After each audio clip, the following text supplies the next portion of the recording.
Good afternoon from Washington on this most unusual of all inauguration days, as the America's capital resembles nothing so much as a city under siege. This is the scene at the Capitol as we await the arrival on stage of President-elect Joe Biden and his Vice President Kamala Harris. You can just see Joe Biden and his wife arriving in the Capitol building right now. Former presidents Clinton, Bush and Obama are due to be the first significant arrivals on stage in just a few minutes' time. This morning began in line with tradition, with Joe Biden and his wife attending a service with Kamala Harris and in Congress. The Bidens would normally then have gone on to be welcomed at the White House by the outgoing president, but Donald Trump decided to snub his successor and left early this morning. I will always fight for you. I will be watching, I will be listening, and I will tell you that the future of this country has never been better. The Trumps are currently on their way to Florida. Our correspondent, John Irvine, is outside their home in Palm Beach to tell us what kind of reception they will get there. The president has left behind a capital that looks a lot like Baghdad or Kabul, which really is quite some legacy. Murphy is at the White House. Rohit Kachru, our global security editor, on the streets as we assess the various security risks. Today, America will try to turn a page with the help of some significant star power. Lady Gaga, Garth Brooks and Jennifer Lopez will be performing in the course of this program. Tonight, Tom Hanks, Bruce Springsteen and many others.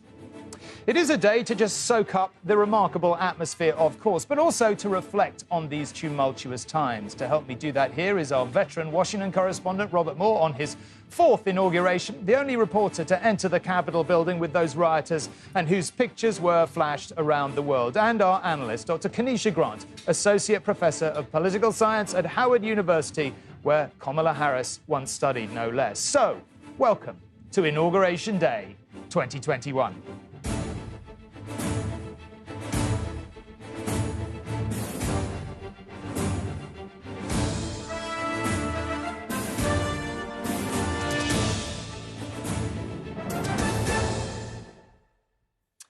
Donald Trump's departure this morning was not unique, but only 5 presidents have ever failed to attend the inauguration of their successor. The last one was Andrew Johnson 150 years ago. Many incoming presidents do face awesome challenges, of course, from war to economic collapse. And the question, always, can they rise to them? The office of President of the United States. I, Franklin Delano Roosevelt, solemnly swear. I, Dwight D. Eisenhower, do solemnly swear. And I will faithfully execute the office of President of the United States. I will faithfully execute the office of President of the United States. And will, to the best of my ability, Preserve, protect, And defend. The Constitution of the United States. The Constitution of the United States. So help me God. Congratulations, Mr. President. It is always a moment of some indefinable magic. The day on which power passes from one leader to the next in the richest nation on earth. It is an idea, the freedom to choose who rules us, for which many millions have strived and fought and died across the centuries. It has brought out the very best in humanity, our capacity for selflessness and sacrifice. This year, it has brought out the very worst too, as we've witnessed an outgoing president cross traditional, moral, and possibly legal boundaries too. We're going to walk down, and I'll be there with you, to the Capitol. The result, a capital under siege, as a great democracy enters a period of real peril. But America is still the world's superpower. It is still a democracy. And the transfer of power today will still be a thing of intellectual beauty. Inauguration days have always been times of change, of soaring rhetoric, and promises of new directions. So, as we wait for the words of a new president, what kind of path can he forge for this great nation and the people who look to it all around the world?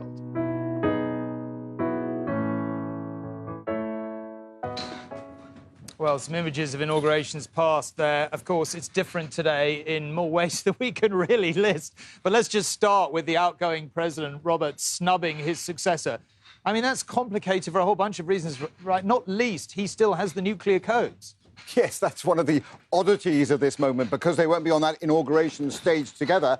The US military has had to come up with a new choreography. So one military football, as we call that, briefcase with the nuclear codes, has gone with President Trump, and he is still president, down to Florida. And then another military aide is accompanying Joe Biden with a duplicate military football with those nuclear codes inside. Then at exactly noon, the nuclear codes that Donald Trump have will be cancelled, a bit like a sort of cancelled credit card, and then Joe Biden will have the powers not just of the presidency, but most obviously as commander-in-chief as well. And with that goes the awesome responsibility and the power, of course, to blow up our wonderful planet. So on his 78-year-old shoulders at noon comes a massive sense of responsibility. Well, Keneshia, another tradition is, of course, the outgoing president writing a letter to his successor. And there have been some really remarkable letters in time. We didn't know that Donald Trump was going to do that, but apparently he has. Dare we speculate on what he's written? Yeah, I have to admit that I'm surprised that he did. He did everything he could not to speak Joe Biden and Kamala Harris's name today. And so I did not think that he would write a letter. But if I had to imagine what would be in the letter, I would think that it's probably going to be a love letter to himself. We saw him at his ceremony as he left talking about the different things that happened in his administration, and I imagine that the letter will reflect that same kind of positive attitude he has about himself. OK, we will see. I'm assuming they will release it in due course. And speaking of Donald Trump for the next hour or so, as Robert was just saying there, he is still the president. He is on his way to his Mar-a-Lago estate in Florida with his family on Air Force One. The president and the First Lady did have a military send-off.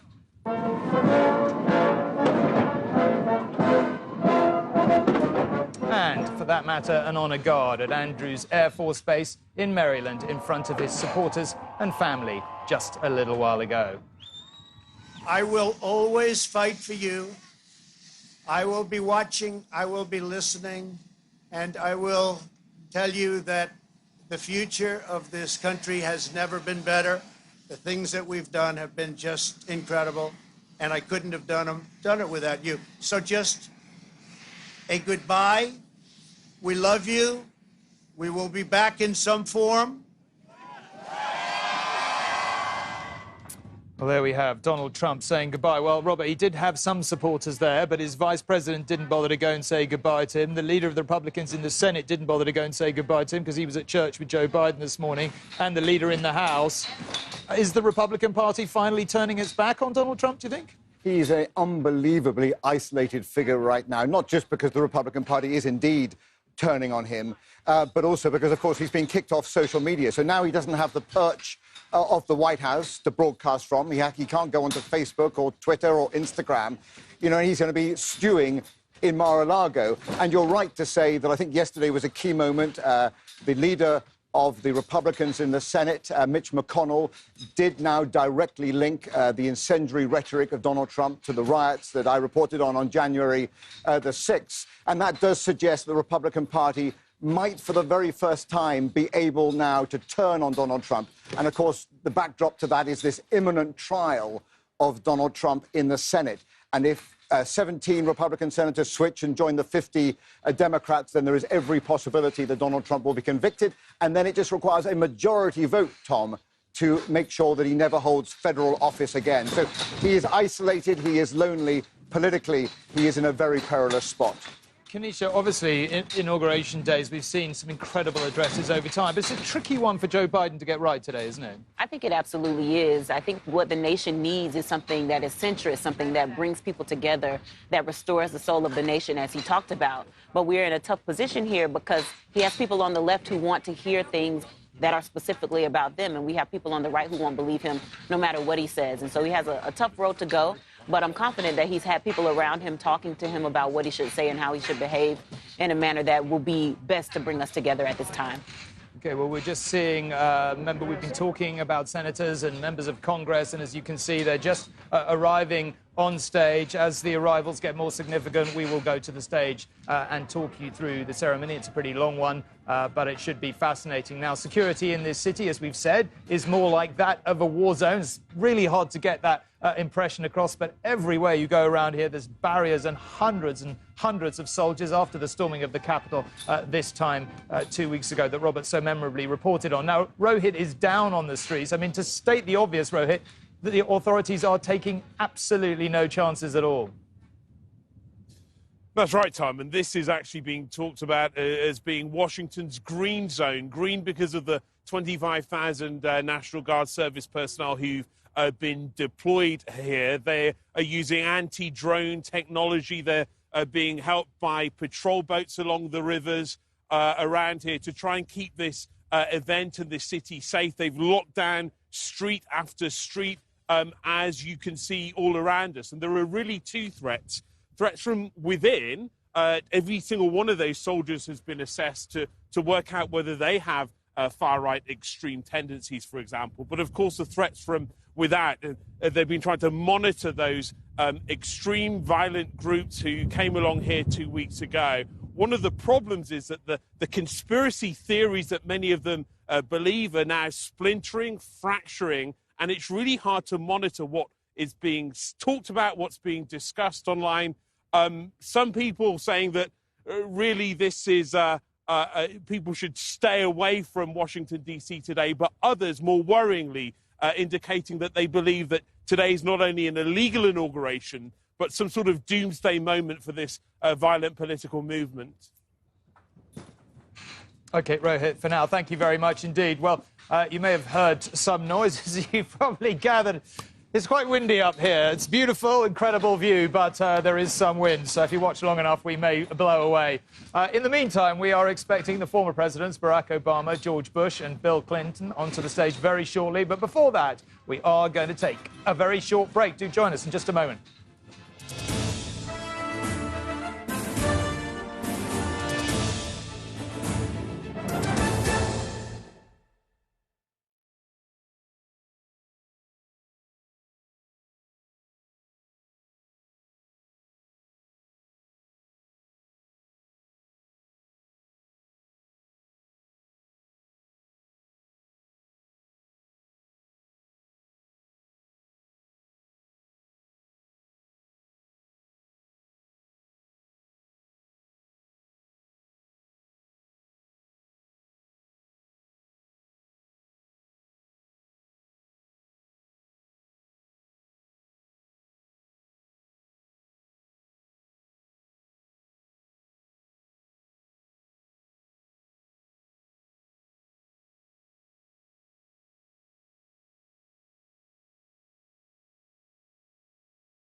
Welcome back to Inauguration 2021 as we await Joe Biden being sworn in as the new president in remarkable circumstances here in America's capital. Now, we're going to stick pretty much with the pictures of the stage from here on in because we've got plenty of things building up to the moment itself. We are awaiting most imminently the arrival of Bill Clinton, the 42nd American president. He is, and there he is, with his wife, Hillary. He is not the oldest surviving president, as it happens. That honor belongs to Jimmy Carter. And Mr. Carter and his wife have decided not to attend, perhaps understandably, for health reasons.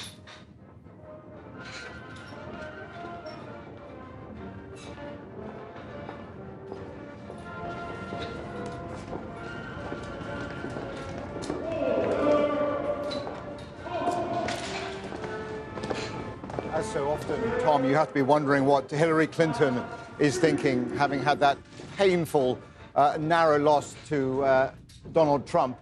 You know, she could be thinking this should be my walk to my second term. Yeah. Yeah, I was thinking that exactly. She has to take this walk in these occasions that do not belong to her so often, and it must be difficult. And then to see a woman do it and have it not be you, I think probably adds a different level of excitement, but also pain. Do you think her political ambitions are now done? You know, is it conceivable that she would ever run again?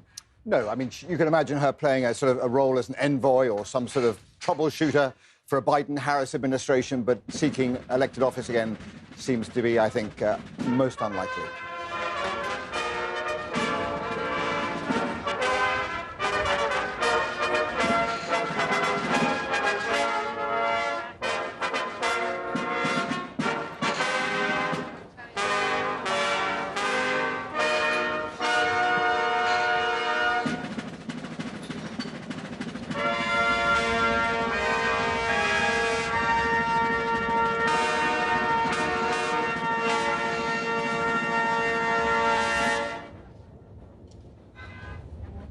It is worth saying that this is not the inauguration as we know it.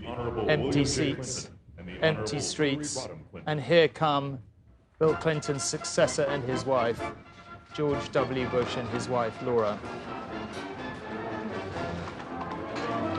Also of note is the silence. The silence is really striking to me. As a person who's been to these inaugurations and the crowds, it's usually a roaring time. I mean, it's really difficult to explain to people not familiar with it, but the friendship really between former presidents is one of the unique aspects of this club, isn't it? I mean, it's I don't know if it's true in Britain. You know, here are the Bushes coming down the stairs, but the Bushes, you know, got on, as far as we could tell, well with the Clintons, extremely well with the Obamas. Yeah, I mean, they refer to it often as the world's most exclusive club, and there is something, you know, they've all been seared by difficult experiences, sometimes going to war from the Oval Office and the Situation Room, so there is a bond there that is very deep, and some of the relationships are extraordinary, notably between Bill Clinton and George W. Bush, who forged a most unlikely friendship over the years. Right, and Michelle Obama and George Bush also have what seems to be an unlikely friendship. Really? So just talk us through that. Yeah, so it seems to be the case that they sit next to each other at these various events. And so over the course of that, they have built a bond and a friendship. So if you watch today, you might see them kind of hanging out and having a bit of fun together.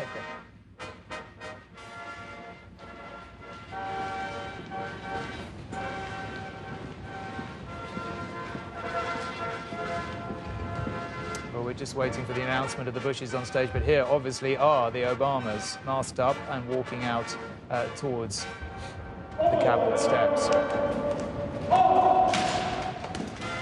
Michelle Obama, who many of her supporters call their forever First Lady.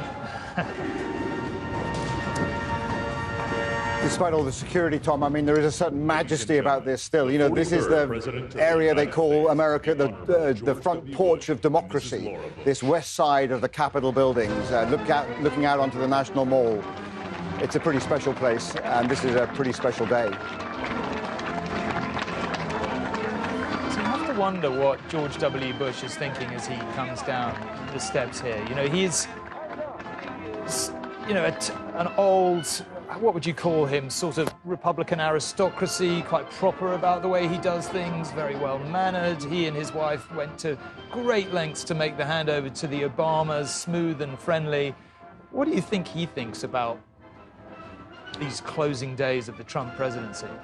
I've got to imagine for all of them, there's just a sigh of relief. And so I imagine that this past 4 years has brought this kind of club of former presidents, vice presidents, and first ladies closer together, and that he has been a part of that. I think that he was not always viewed in the most positive light when he was in office, and people thought that he was a departure from standard American politics. But I can imagine now that he is a part of what folks see as bringing the country together, and probably will be part of the future of the Republican Party. Okay, well, let's just pause for a moment as we wait for the Obamas to be announced here on the steps of the Capitol.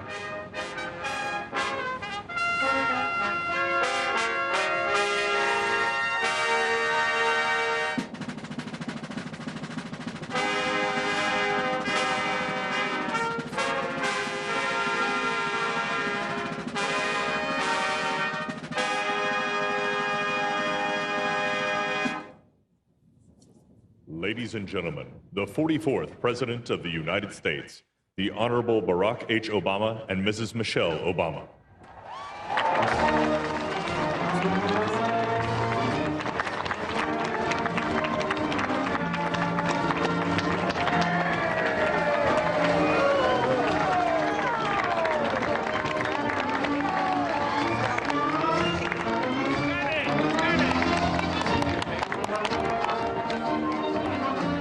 Tom, we've spoken about this exclusive club. It's fair to say I don't think Donald Trump will ever be a member. He will be treated, for better or for worse, as a pariah, as really an outlier in American democracy. These are, this is in front of us here, the absolute sort of pinnacle of the Washington establishment. And of that, of course, Donald Trump ran against all of his, every year of his presidency. He called them the swamp. He had open contempt for them. He riled up his supporters against these people. And so you can never imagine Donald Trump befriending or being befriended by any of his predecessors. Wouldn't you just love to? I mean, obviously we can't, but just watching them chat here. Right. That's Obama and Chuck Schumer. I can't really tell with the mask, but I think that he's talking to the new Senate Democrat majority leader, a crucial figure in the days ahead, clearly. But it is, you would love to be able to hear what these presidents and former presidents and first ladies are. This is Lord Justice Roberts, we should say, who is. I don't think he's called Lord, actually. I may have just invented that. The Chief Justice of our Chief Justice Court. Roberts, sorry, That's who okay. will be delivering the oath. A conservative judge. Yes, a conservative judge, but interestingly, not as conservative as he might have been hired to be. He's been a bit of a swing vote here recently, as some of the people appointed after him have come on and been more conservative than he is.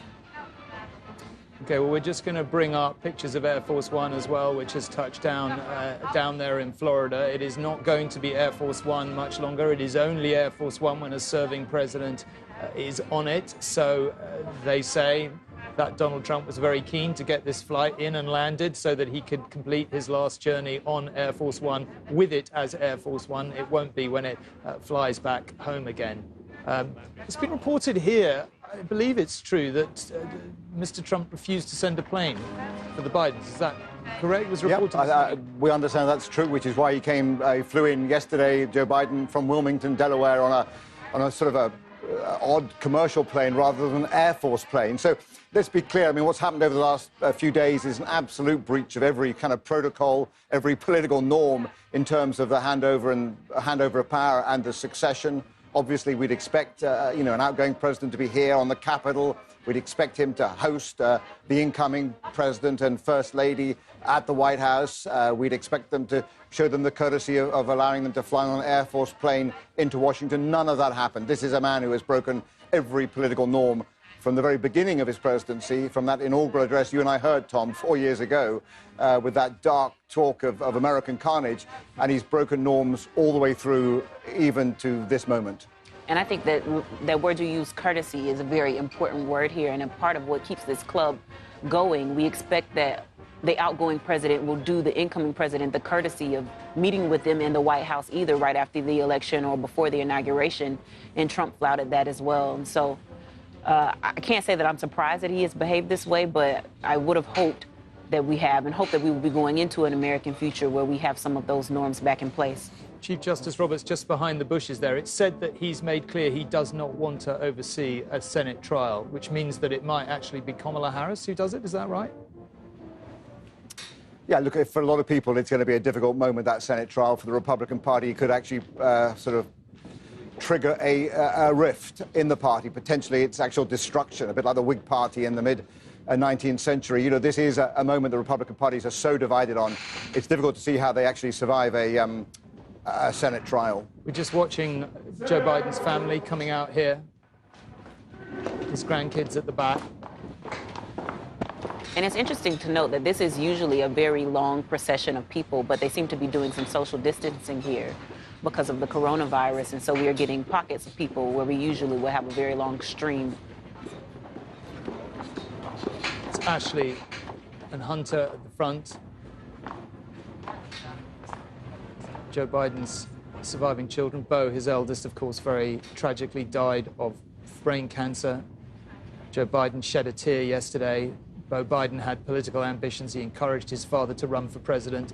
Joe Biden said yesterday his only sadness and regret about this day was that he wasn't able to announce Beau as the incoming president. I mean, family's everything for Biden, really, isn't it? That's one of the absolute hallmarks of him as a politician. That's right. In fact, the most sort of touching thing he ever said to Kamala Harris and to her husband, Doug Emhoff, is, "You're Biden's now." And for Joe Biden to say that meant that, you know, once the Biden family have embraced you, you know, you are as close as you can be. And I know that moved Vice President-elect Kamala Harris a great deal. Yeah, Vice President-elect Harris also had a close relationship with his son, Beau Biden, and I think that was one of the things that was helpful in her selection and in them coming together after having a bit of a tumultuous primary election season. We should say, I mean, some people will be familiar with this and some people won't, but Joe Biden has had a life afflicted by the most terrible tragedy. He lost his first wife and his daughter in a car accident in which his two sons were very seriously injured. They survived. He then lost his son Beau to brain cancer. So it's often said of him that he has more empathy than you would think, than one normally expects in a politician, and there is a reason for that. Yeah. It does seem a little sort of poetic almost, doesn't it, Tom, thinking about the anguish that Joe Biden has endured, that he comes to power on the eve of America having crossed the threshold of 400,000 people having died from COVID-19. So if ever this nation needs empathy, surely it is now. So, you know, there were many people skeptical about the Biden candidacy, but there is almost symmetry in it now as he prepares to take the oath of office as America's 46th president when this country is in, obviously, a state of crisis. Well, speaking of people who we'd love to know what they're thinking today, how about Mike Pence, the vice president, the outgoing vice president, not for much longer, who is here with his wife, didn't go to say farewell to his boss, didn't do his boss's bidding in the Capitol building when Donald Trump wanted him to block the certification of electors and effectively to throw the election. He then found himself only yards away on the same day from rioters who appeared to want to hang him, or at least that's what they were talking about. I mean, I'm telling the story, Robert. You were there. We're just watching Air Force One obviously pitch up here. But, you know, I mean, that's just absolutely a remarkable, extraordinary day. Mike Pence is only yards away from people who appear to want to inflict violence on him, and you were only yards further away. That's true. No, I was in the maelstrom of that riot, as you know. And what was so remarkable about it is they weren't just baying for the blood of Democrats or Nancy Pelosi or Chuck Schumer. They also wanted to go after Mitch McConnell and after Mike Pence. In other words, you know, their fury was not directed at a party, but at the system, at the establishment. And that came across viscerally to me at the time as I interviewed them, as they were sort of rioting and as the mob was going amok in that building. They were just as angry with Mike Pence, which, you know, explains just what a dark and sort of conspiracy theory these rioters came from. I mean, they really do believe that the whole system is rigged against them. Well, we're about to get Mike Pence, for the last time as vice president, announced on the steps of the Capitol building in front of many fellow Republicans who, as Robert and Keneshia have both said, are probably relieved today. Barack Obama looks very happy. I imagine he's pretty relieved. If you read his and Michelle's memoirs, it's pretty clear that they have wrestled since they left with the idea of what came after them. And I imagine they're... I mean, Keneshia, you've probably got as good a handle. I mean, they just seem relieved that it's over and it's done. That was a smile we could see through the mask just now. And so I think that they're probably relieved that it's done. Vice President, the Secretary of the Senate, the Honorable Julie E. Adams, and Chief Administrative Officer of the House of Representatives, Catherine Spindor.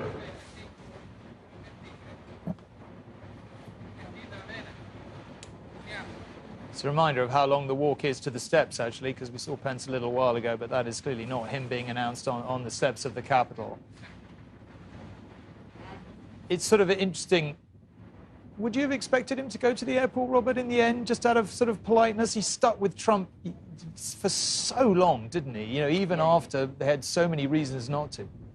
I think I would have done, yes. I would have expected Mike Pence to be there. I think it's a sort of a real surprise that he didn't attend. Shows how deep this rupture is now at the end. You know, Mitch McConnell didn't go, Mike Pence didn't go, Kevin McCarthy didn't go, the leader of the Republicans in the House. So look, this is a deep rupture. It's not clear to me if the Republican Party can actually emerge from this schism, or whether Donald Trump is basically, his ultimate legacy is going to be breaking the party that he rode to the White House.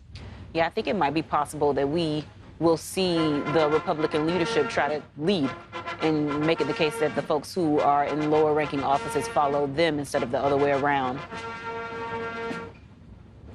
Ladies and gentlemen, the Vice President of the United States, the Honorable Michael R. Pence and Mrs. Karen Pence.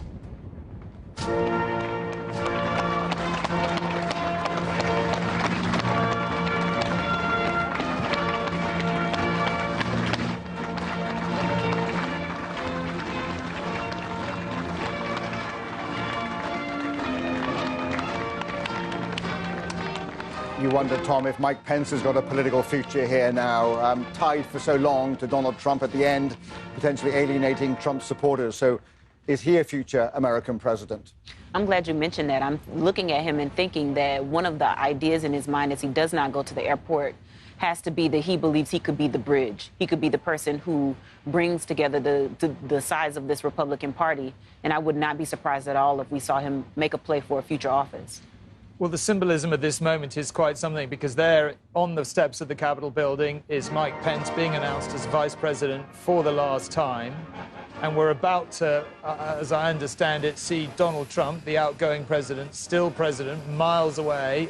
There's the open door of Air Force One, step down.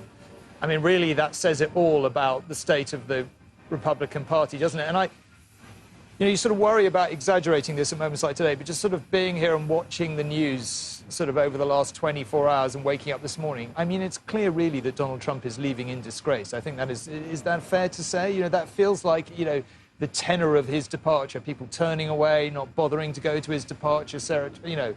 Yeah. I mean, under a cloud at the very least. It's reported that he invited some large number of people, and each of them was allowed to bring 5 people with them, but the crowd was still very small. And I think it's also the case that he is doing things as he leaves that just don't really fit well with our norms. And so if it is the case that the president-elect should be walking down the stairs, and I imagine the people on Air Force One know that, and so that he would also be trying to exit at the time where the president-elect is coming down the stairs just shows such poor form. And I think it's part of the reason he will not be remembered well, in addition to all the other things that we've observed over the past 4 years. Well, here he is with his wife, Melania. Who, on a lighter note, has changed clothes. This is not what we saw her in this morning. Well, slightly different climate there, Keneshia. Indeed. You know. This is it, the last time they will ever walk down the steps of Air Force One. I mean, you have to... I mean, this is a small point, but particularly when you're leaving after a first term when you don't want to, I guess giving up the trappings of power must be that much harder, right? When you've got used to them and they're being sort of taken away, you know, after 8 years, well, you can't serve any longer anyway, you know, you've been a success, you've got elected twice, you know, it's a whole different thing when you're leaving and you're having to give it all up at a point when you really don't want to. Yeah, but not only that, but of course the shadow of legal action. You know, exactly. Prosecutors at state and federal level are now circling him. He's about to lose in the next 55 minutes or so all the legal protections that come with the presidency. And at that point, you can certainly expect New York prosecutors to start pouncing. So he is in a world of legal hurt, quite apart from the political humiliation of losing office right now. Well, behind him, you know, we're seeing, obviously, the kids, Ivanka's daughter, son-in-law Jared, and so on. I mean, big questions for them too, right? I mean, you know, in their future and potentially legal actions involving them too. Right, I would imagine that the legal actions might involve them. Another interesting thing here is that we have the layer of legal actions, but we think about Donald Trump, where he sold himself as a person who was extremely wealthy. And so anything that he might be able to create for himself financially that would look like the trappings of a presidency might also be stripped as he deals with these legal issues. And I think that they will be affected by that as well. Well, there he is, Donald Trump, leaving Air Force One for the last time as Mike Pence ticks down his last few minutes as vice president, possibly, as Robert was just discussing there, with a much brighter future against him. One final note, perhaps, on Donald Trump. The other thing I've really been struck by this time is just how it didn't have to be like that. Yeah. He actually did quite well in the election. He got a great many votes. More than 70 million Americans voted for him. Wasn't that far behind Joe Biden. I know he lost the Electoral College in the end relatively convincingly, but it was still, by most standards, a relatively respectable political performance. Had he not decided to dispute the election, had we not had those terrible scenes in the Capitol, I mean, it would be much more credible, the idea of him running again, wouldn't it? I think it would be credible. I think also that the way that we look at this in 50 years is just going to be incredibly tainted by all the things that have happened between Election Day and today. And I think that it's possible that even though some of us disagree with him very strongly, that he could have gotten out of this in a historical legacy that was okay. But he won't do that at this time. Well, here on Capitol Hill, as we watch everyone milling around still, we are waiting for the arrival. Barack Obama there in the center of your screen is awaiting the arrival, as the rest of us are, of Vice President-elect Kamala Harris. And what a moment that is going to be for America and the world when she gave her acceptance speech. The line that really sticks in my mind, I may be the first woman in this role, but I will not be the last. And that, you know, that must have inspired sort of women all over the world, surely. You know, it's like the glass ceiling is being broken and it's only a matter of time until it's fully shattered. Absolutely. On another kind of lighter note, she wore a purple suit this morning to church, and I see that both Michelle Obama and Hillary Clinton are also wearing those colors, and so... And there she is. She is shattering through this morning that glass ceiling and making a way for the women who will come after her, and making so many of us who look like her very proud this morning. Well, this is quite a moment, as we're saying.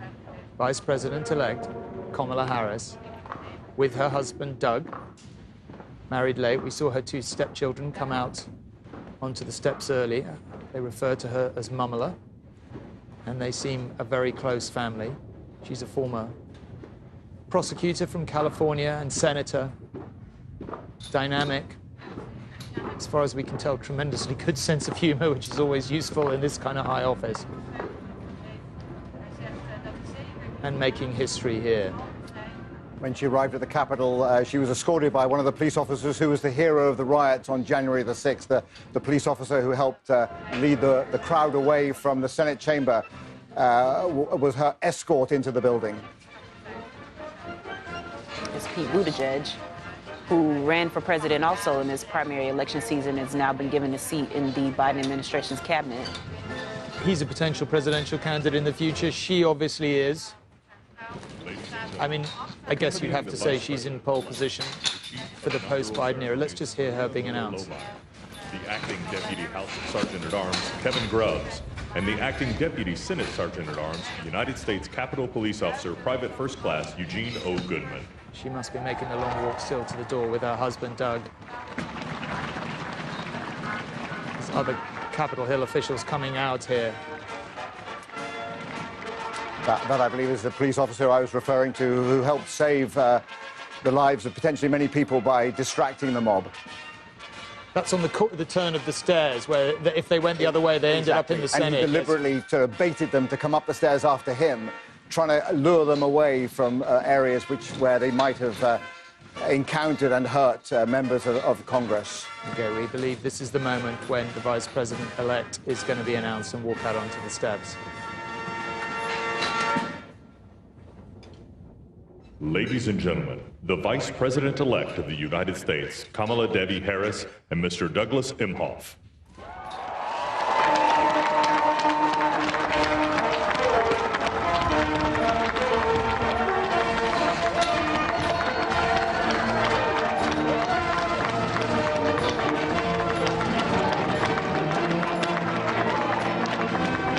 Mayor of Washington, D.C., Muriel Bowser, cheering on the Vice President-elect.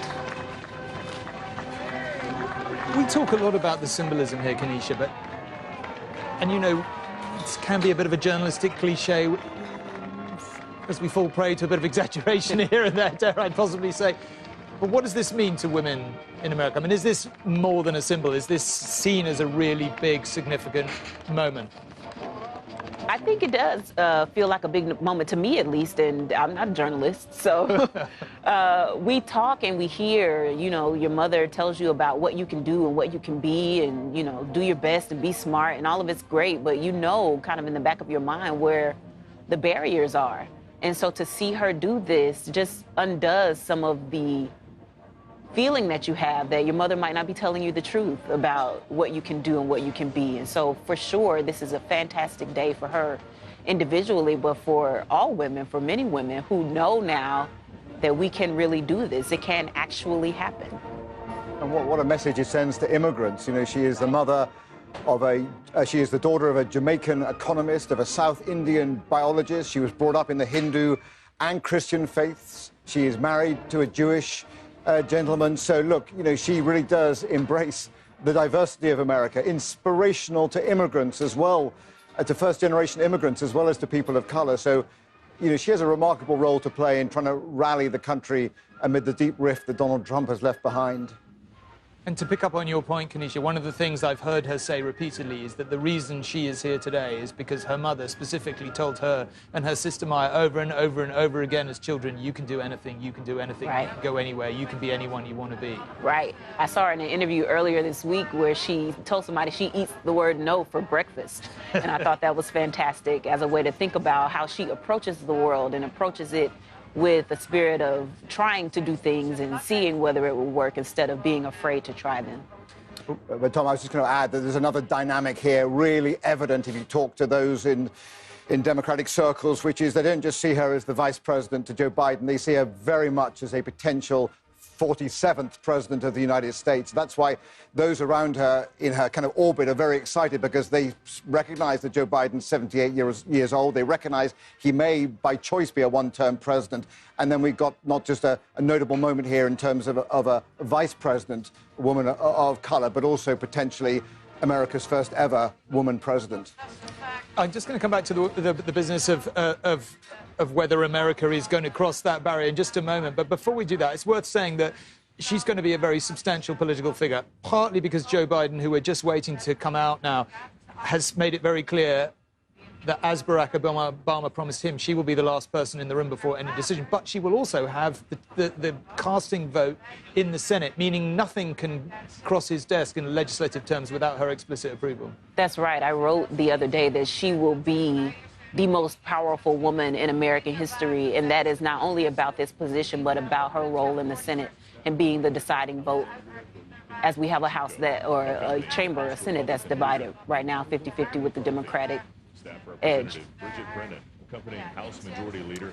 Well, we're a minute or two away from Joe Biden now. But let's just, I mean, this is always a really difficult question to ask, but, you know, is it just an uncomfortable fact that the fact that Hillary Clinton was a woman was part of the reason she didn't get elected? And is America changed enough to contemplate really voting for President Harris? Absolutely.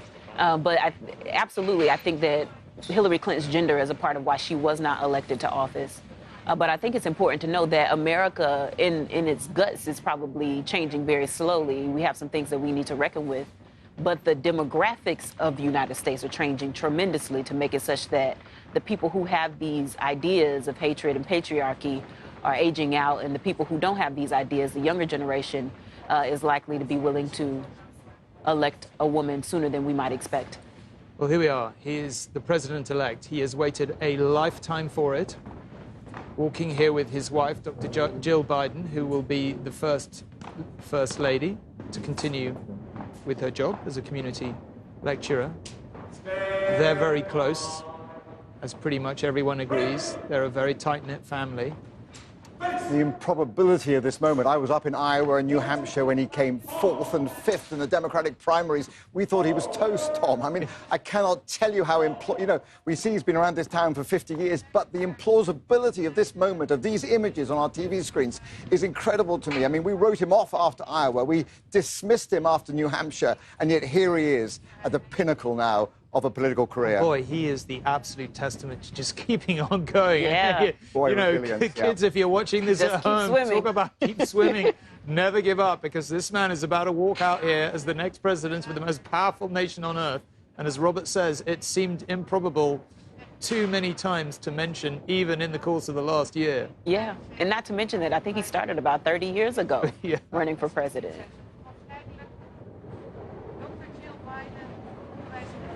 So we have senators there. Amy Klobuchar looks like she's in conversation with Joe Biden's son. Hunter, yeah. Apparently it's snowing there on Capitol Hill. We're a little bit undercover here on the rooftop, so we can't tell. But I'm told there are flurries of snow, so it's pretty chilly, to say the least. Tim Blodgett and the acting Senate Sergeant-at-Arms, Jennifer Hemingway. So a few seconds now, maybe a minute or so, until Joe Biden walks out here for his date with destiny.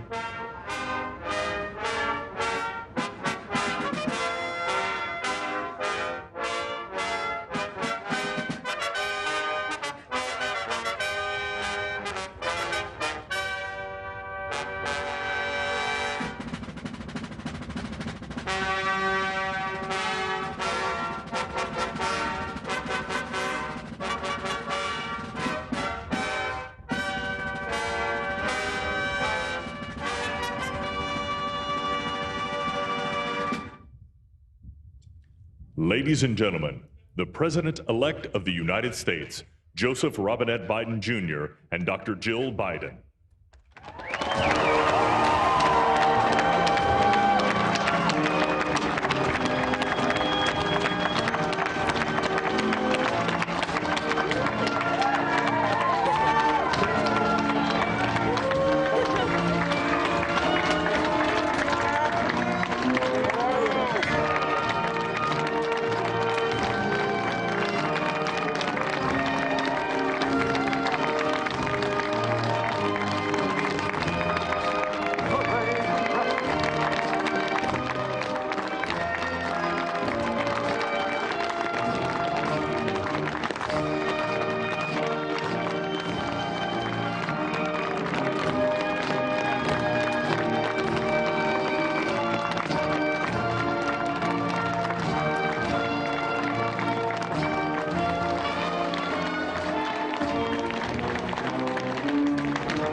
Ladies and gentlemen, please be seated.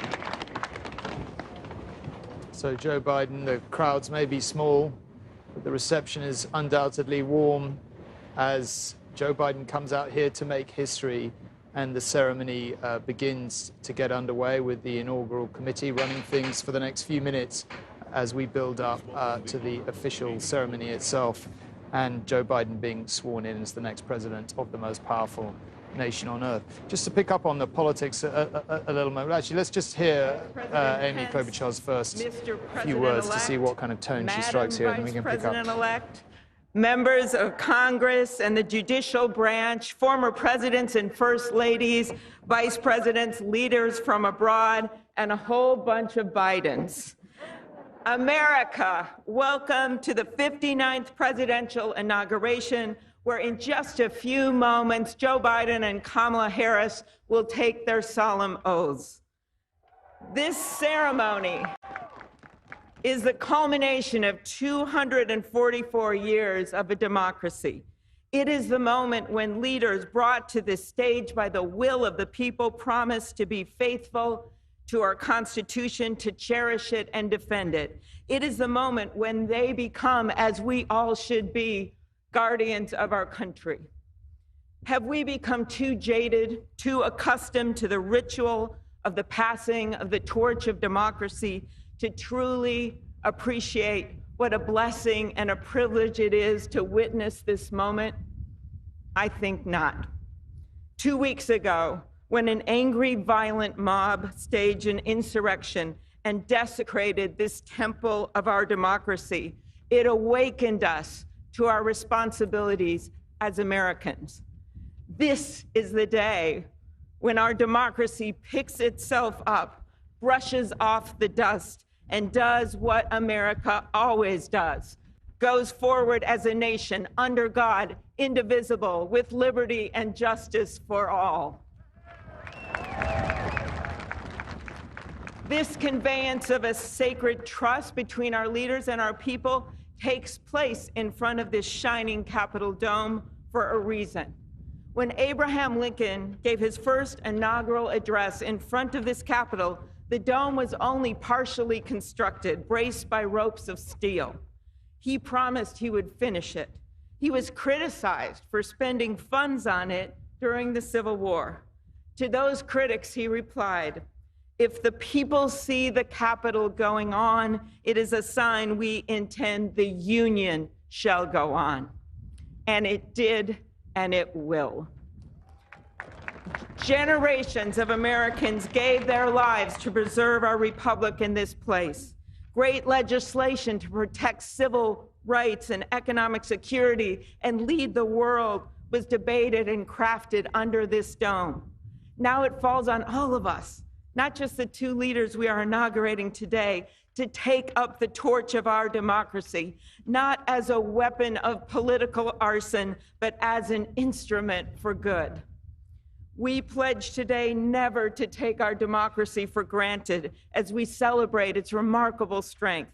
We celebrate its resilience, its grit. We celebrate the ordinary people doing extraordinary things for our nation, the doctors and nurses on the front line of this pandemic, the officers in the Capitol, a new generation never giving up hope for justice. We celebrate a new president, Joe Biden, who vows to restore the soul of America and cross the river of our divides to a higher plane. And we celebrate our first African American, first Asian American, and first woman vice president, Kamala Harris, who stands on the shoulders of so many on this platform who have forged the way to this day. When she takes the oath of office, little girls and boys across the world will know that anything and everything is possible. And in the end, that is America, our democracy, a country of so much good.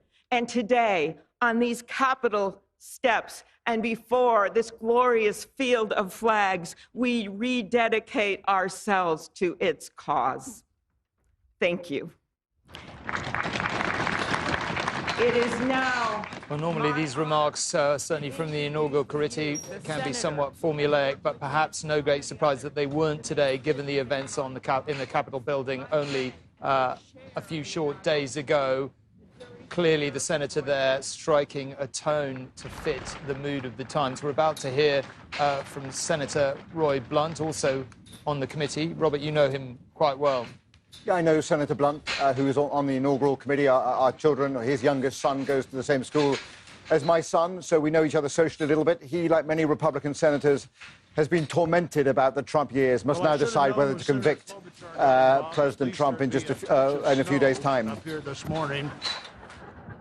Of all the things we'd considered, I don't think snow was on my agenda till I walked out the door a moment ago. But thank you, Senator Klobuchar, and thanks to the other members of the Joint Congressional Committee on the Inauguration as we officially begin the 59th inaugural ceremony. I also want to thank the Joint Committee staff and our partners, particularly our security partners, for the way they've dealt with unprecedented circumstances. When I chaired the inauguration 4 years ago, I shared President Reagan's 1981 description of this event as commonplace and miraculous. Commonplace because we've done it every 4 years since 1789. Miraculous because we've done it every 4 years since 1789. Americans have celebrated this moment during war, during depression, and now during pandemic. Once again, all three branches of our government come together as the Constitution envisions. Once again, we renew our commitment to our determined democracy, forging a more perfect union. That theme for this inauguration, our determined democracy, forging a more perfect union, was announced by the Joint Committee before the election with the belief that the United States can only fulfill its promise and set an example for others if we are always working to be better than we have been. The Constitution established that determined democracy with its first three words, declaring the people as the source of the government. The Articles of Confederation hadn't done that. The Magna Carta hadn't done that.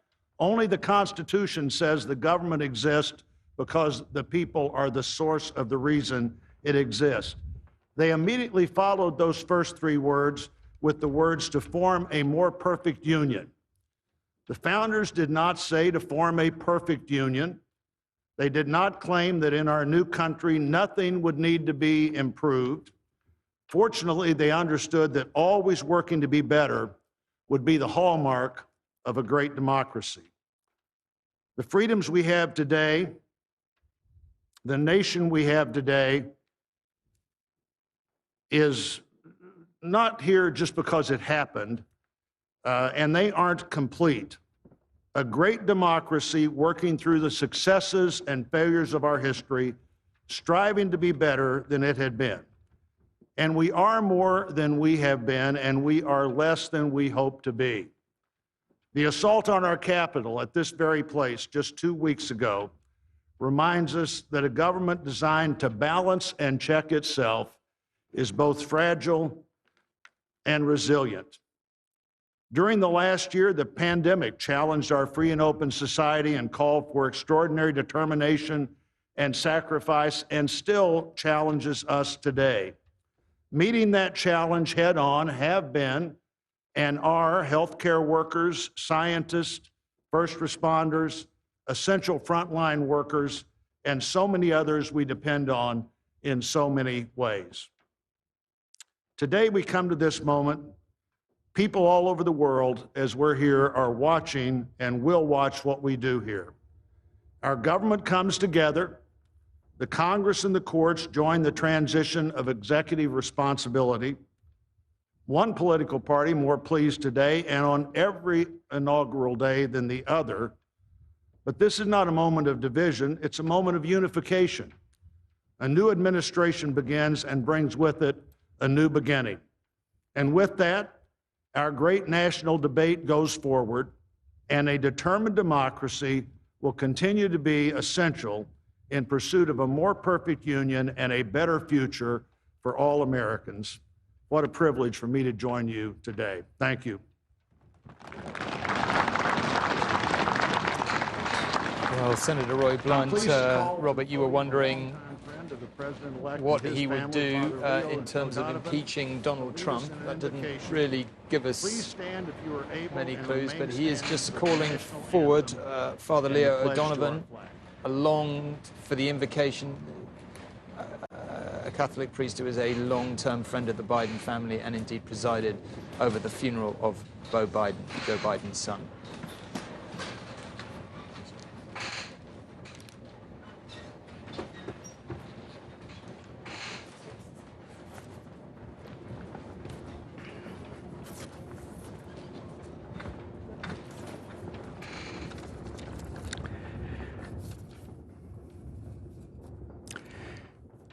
Gracious and merciful God, at this sacred time we come before you in need, indeed on our knees.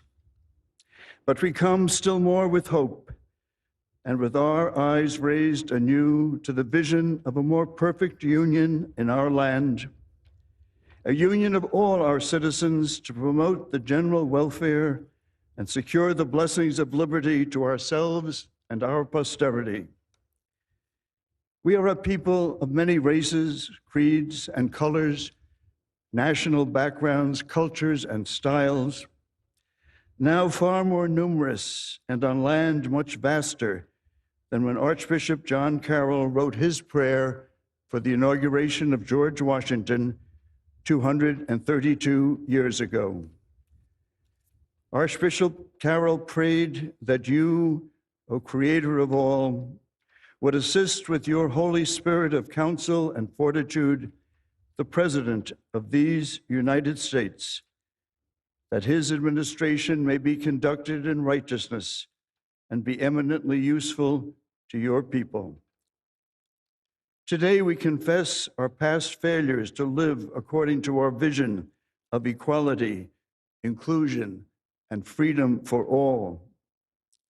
Yet we resolutely commit still more now to renewing the vision, to caring for one another in word and deed, especially the least fortunate among us, and so becoming a light for the world. There is a power in each and every one of us that lives by turning to every other one of us, a thrust of the Spirit to cherish and care and stand by others, and above all, those most in need. It is called love, and its path is to give ever more of itself. Today, it is called American patriotism, born not of power and privilege, but of care for the common good, with malice toward none and with charity for all. For our new president, we beg of you the wisdom Solomon sought when he knelt before you and prayed for an understanding heart so that I can govern your people and know the difference between right and wrong. We trust in the counsel of the letter of James. If any of you lacks wisdom, you should ask God, who gives generously to all without finding fault, and it will be given to you. Pope Francis has reminded us how important it is to dream together. By ourselves, he wrote, we risk seeing mirages, things that are not there. Dreams, on the other hand, are built together. Be with us, holy mystery of love, as we dream together. Help us under our new president to reconcile the people of our land, restore our dream and invest it with peace and justice and the joy that is the overflow of love. To the glory of your name, forever, amen.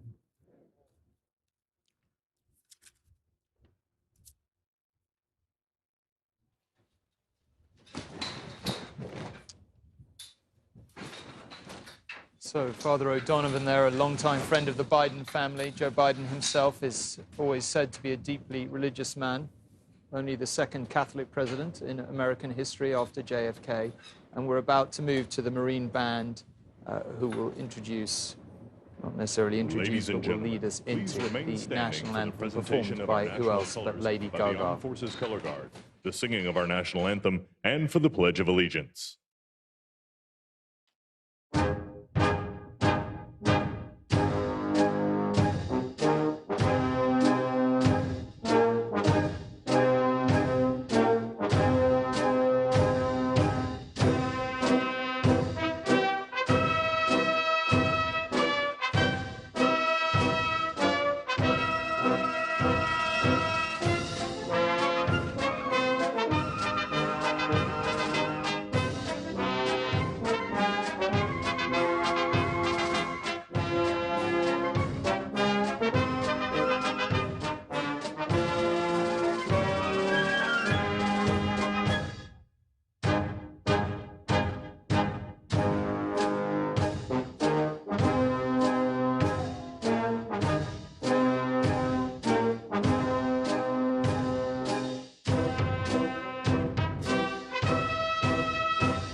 Ladies and gentlemen, Here for the singing of our national anthem, accompanied by the President's own United States Marine Band, please welcome Lady Gaga.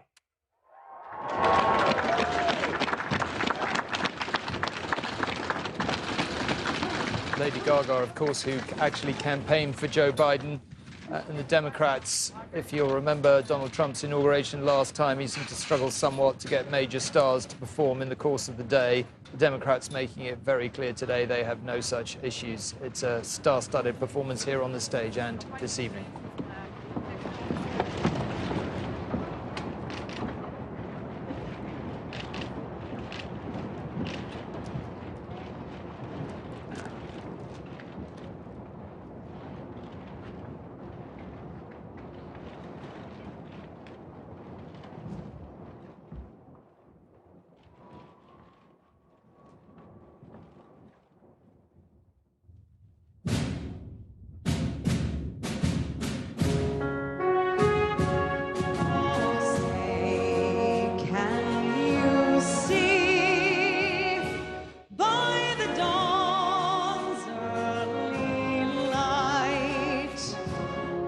So proudly we hailed at the twilight's last gleaming, whose broad stripes and bright stars through the perilous fight o'er the ramparts we watched were so gallantly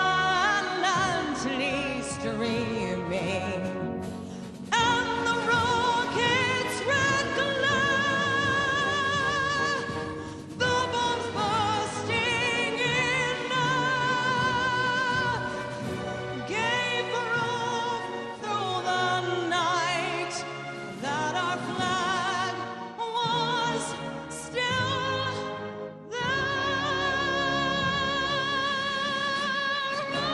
Say does that star-spangled banner yet wave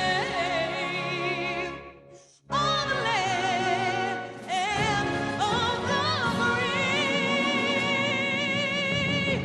and the home of the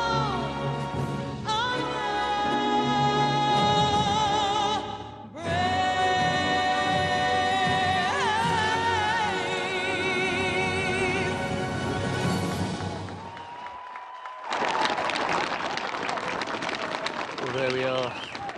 Keneshia, you were just saying, as she was introduced there, Lady Gaga singing as only Lady Gaga can. Quite something, even for a massive star, to be performing the national anthem to your entire country on a day like this. Yeah, and the dramatic pause for "and the flag was still there," I think, just has a different level of resonance and gravity following what we saw at the Capitol 2 weeks ago.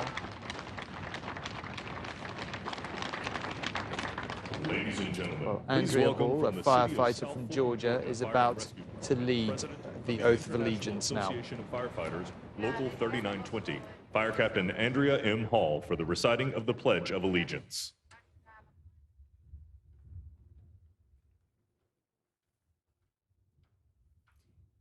I pledge allegiance to the flag of the United States of America and to the republic for which it stands, one nation, under God, indivisible, with liberty and justice for all.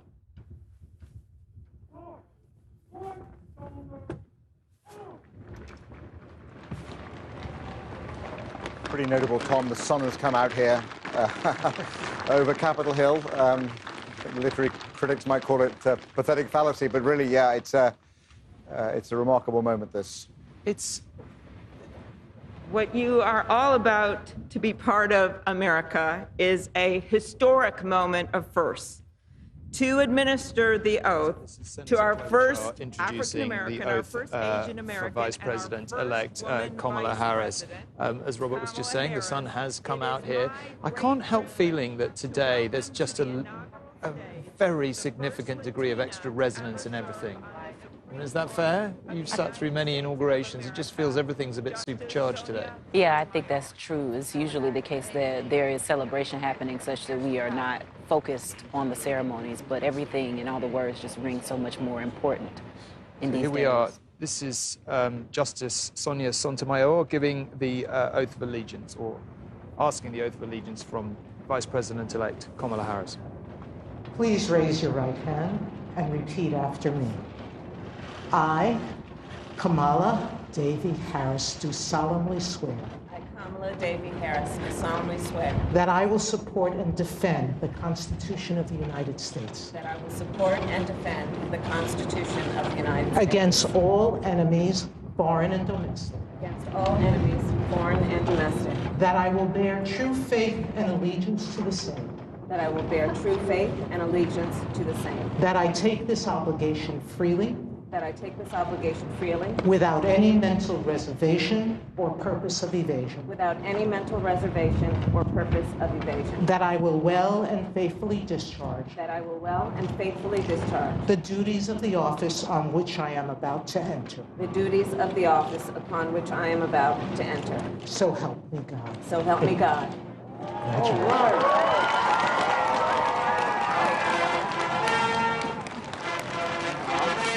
Well, there we are.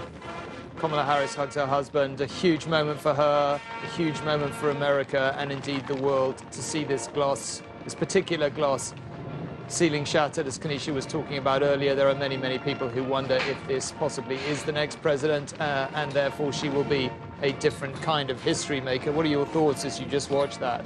And this oath administered from one woman of color to another, I think, again, is just amazing as a person who has studied American politics and who thinks about the Constitution to see these things in text. When I see them animated in the world, they are not animated in my voice. They're not animated in my tone. And so to see this, I just can't explain to you how proud I am and how happy I feel to see her represent these communities. Worth saying that Supreme Court Justice Sotomayor was one of Barack Obama's appointments, talks about it quite a lot in his memoirs, something he thought about a lot and a very significant moment when she was appointed. But let's just pause for more star power. We've had Lady Gaga, and we're moving now towards Jennifer Lopez.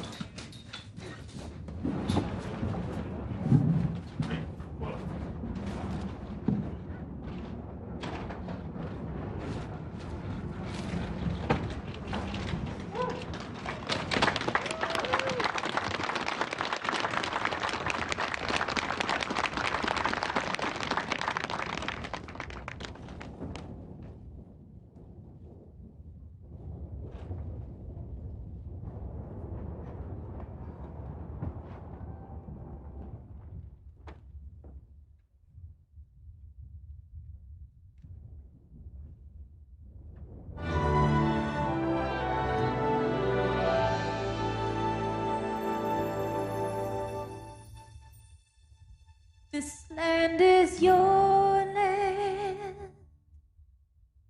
This land is my land. From California to the New York Islands, from the Redwood Forest to the Gulf Stream waters. This land was made for you and me.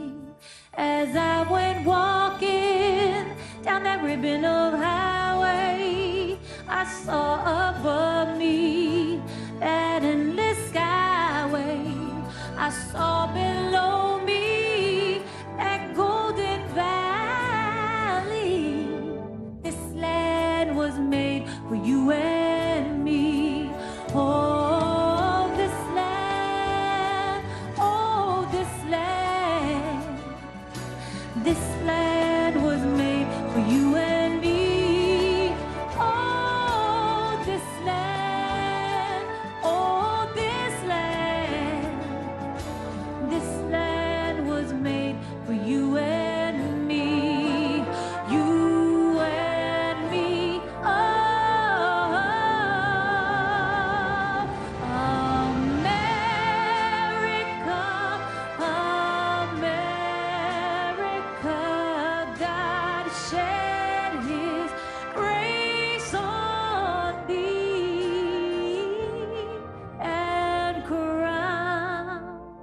like good with brotherhood. From sea to shining sea,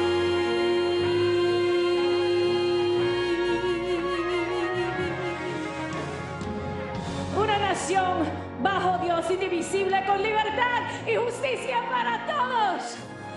let's get loud,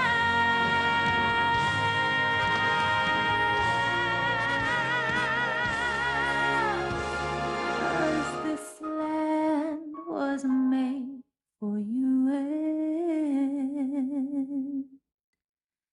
me.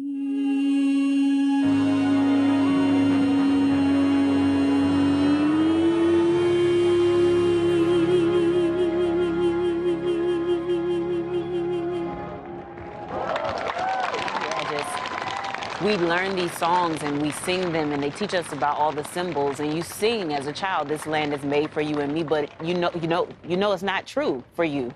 And so to hear her sing it and then to have the Spanish part of it and to see Kamala Harris, it's like, oh, maybe this land is actually for me.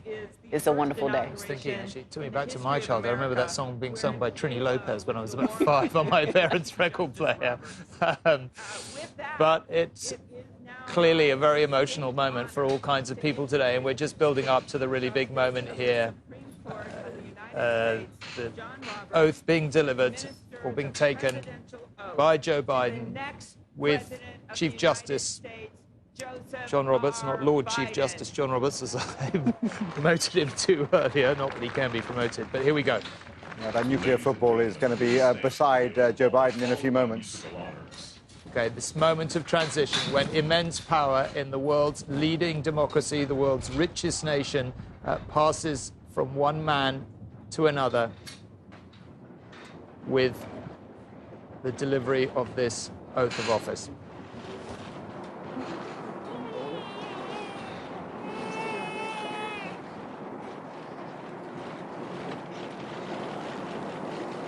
Please raise your right hand and repeat after me. I, Joseph Robinette Biden, Jr., do solemnly swear. I, Joseph Robinette Biden, Jr., do solemnly swear. That I will faithfully execute.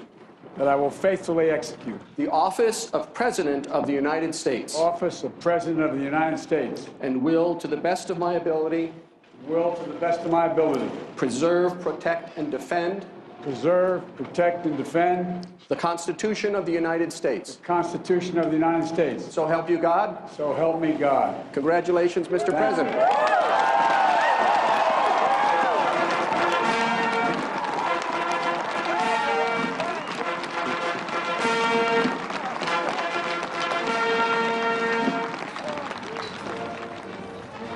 So there we have it. Power has passed. Immense power has passed from one man to another. As Robert was just saying, the nuclear football, the codes, the weight of the world, in one sense, now is on Joe Biden's shoulders as he takes the presidency at this very difficult time, a pandemic, an economic crisis, and much else to contend with, not least a deeply divided country after what we've seen over the last 4 years.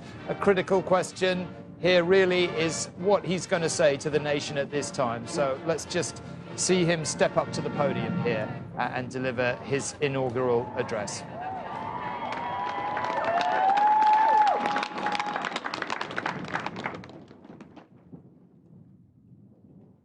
Ladies and gentlemen, please be seated.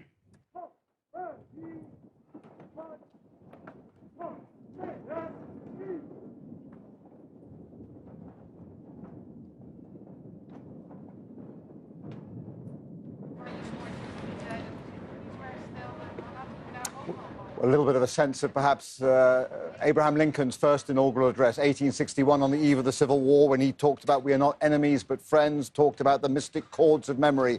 It feels like Joe Biden needs to heal this great rift in the next few minutes, and he'll start that task, which is a generational task, in the next few minutes with this inaugural address. Do you think, Keneshia, Republicans are going to be listening to this with an open mind? I sure hope so. I imagine that there are some people in the Republican Party who are not going to be interested to listen to this with an open mind at all.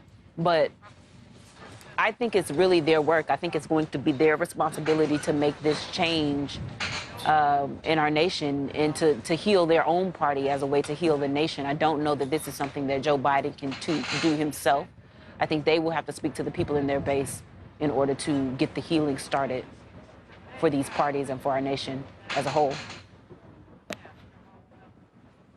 Well, Barack Obama has said that he was a little annoyed with himself that his inaugural address didn't quite rise to the level that he wanted to. This is a big moment for Joe Biden, difficult speech to give. Great privilege and high honor to be the first person to officially introduce the 46th President of the United States, Joseph R. Biden, Jr.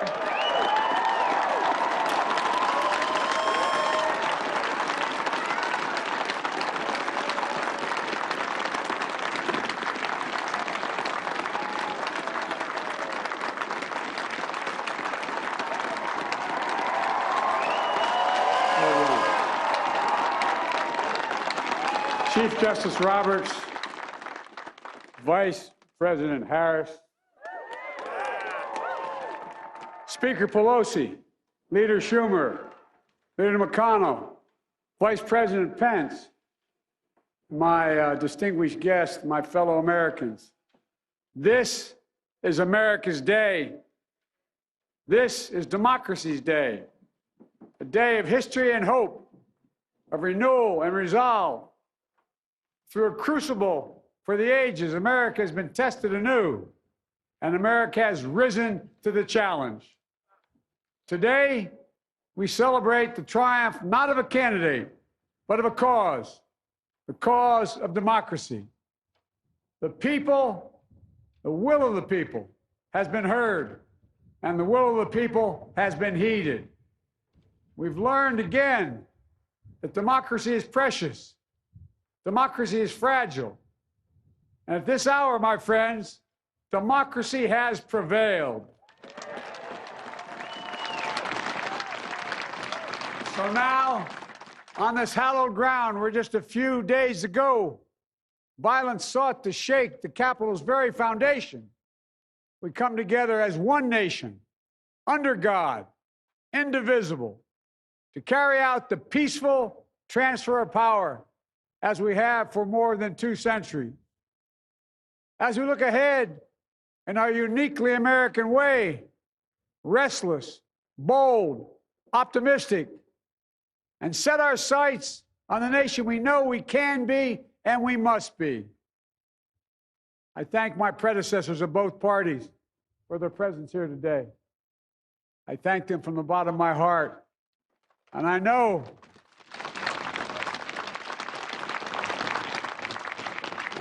the resilience of our Constitution and the strength of our nation, as does President Carter, who I spoke with last night, who cannot be with us today, but whom we salute for his lifetime in service.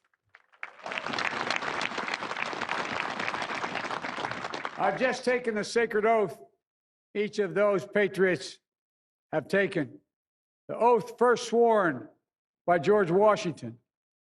But the American story depends not on any one of us, not on some of us, but on all of us, on we, the people, who seek a more perfect union. This is a great nation. We are good people. And over the centuries, through storm and strife, in peace and in war, we've come so far. But we still have far to go. We'll press forward with speed and urgency, for we have much to do in this winter of peril and significant possibilities. Much to repair, much to restore, much to heal, much to build, and much to gain. Few people in our nation's history have been more challenged or found a time more challenging or difficult than the time we're in now. Once-in-a-century virus that silently stalks the country has taken as many lives in 1 year as America lost in all of World War II. Millions of jobs have been lost. Hundreds of thousands of businesses closed. A cry for racial justice, some 400 years in the making, moves us. The dream of justice for all will be deferred no longer. A cry for survival comes from the planet itself, a cry that can't be any more desperate or any more clear. And now, a rise of political extremism, white supremacy, domestic terrorism that we must confront and we will defeat. To overcome these challenges, to restore the soul and secure the future of America, requires so much more than words. It requires the most elusive of all things in a democracy: unity. Unity. In another January, on New Year's Day in 1863, Abraham Lincoln signed the Emancipation Proclamation. When he put pen to paper, the president said, and I quote, "If my name ever goes down into history, it'll be for this act, and my whole soul is in it." My whole soul is in it. Today, on this January day, my whole soul is in this, bringing America together, uniting our people, uniting our nation.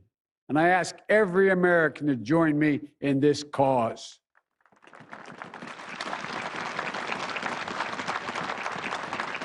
Uniting to fight the foes we face: anger, resentment and hatred, extremism, lawlessness, violence, disease, joblessness, and hopelessness.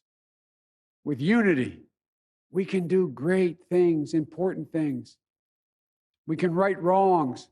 We can put people to work in good jobs. We can teach our children in safe schools. We can overcome the deadly virus. We can reward work and rebuild the middle class and make health care secure for all. We can deliver racial justice, and we can make America once again the leading force for good in the world. I know speaking of unity can sound to some like a foolish fantasy these days. I know the forces that divide us are deep and they are real.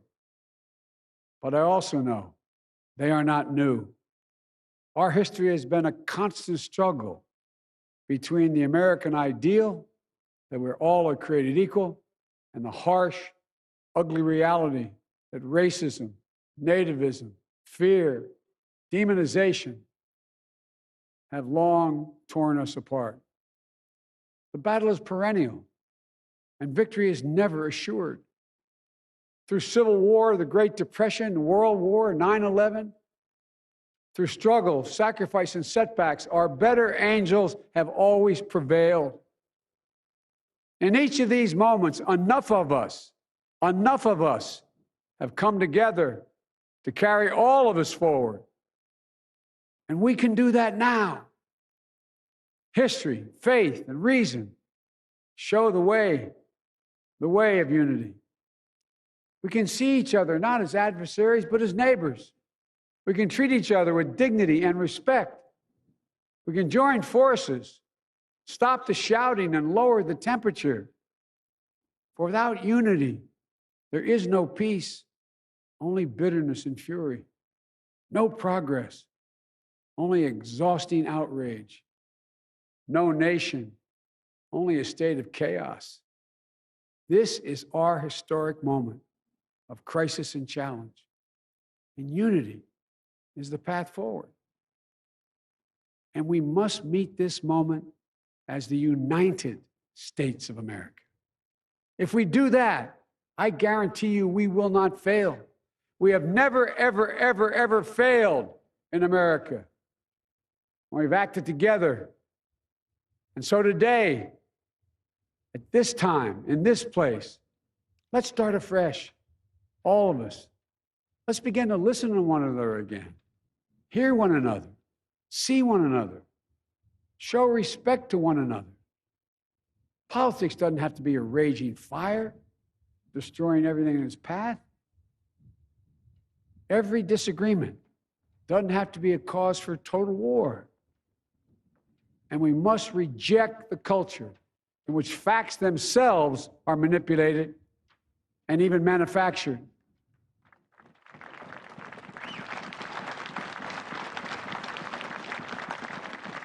My fellow Americans, we have to be different than this.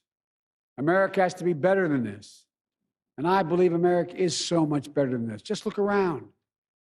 Here we stand in the shadow of the Capitol Dome, as was mentioned earlier, completed amid the Civil War, when the Union itself was literally hanging in the balance. Yet we endured. We prevailed. Here we stand, looking out on the great mall where Dr. King spoke of his dream. Here we stand where 108 years ago, at another inaugural, thousands of protesters tried to block brave women marching for the right to vote. And today, we mark the swearing in of the first woman in American history elected to national office, Vice President Kamala Harris. Don't tell me things can't change. Here we stand, across the Potomac from Arlington Cemetery, where heroes who gave the last full measure of devotion rest in eternal peace. And here we stand, just days after a riotous mob thought they could use violence to silence the will of the people, to stop the work of our democracy, to drive us from this sacred ground. It did not happen. It will never happen. Not today, not tomorrow, not ever. Not ever.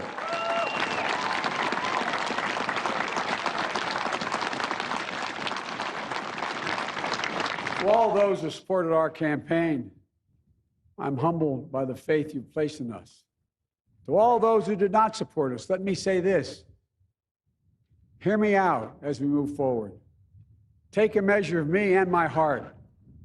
If you still disagree, so be it. That's democracy. That's America. The right to dissent peaceably within the guardrails of our republic is perhaps this nation's greatest strength. Yet hear me clearly. Disagreement must not lead to disunion. And I pledge this to you. I will be a president for all Americans. All Americans. And I promise you, I will fight as hard for those who did not support me as for those who did.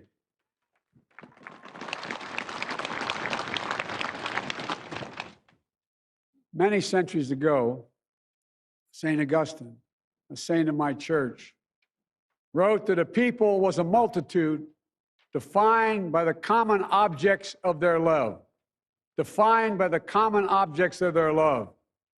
What are the common objects we as Americans love that define us as Americans? I think we know.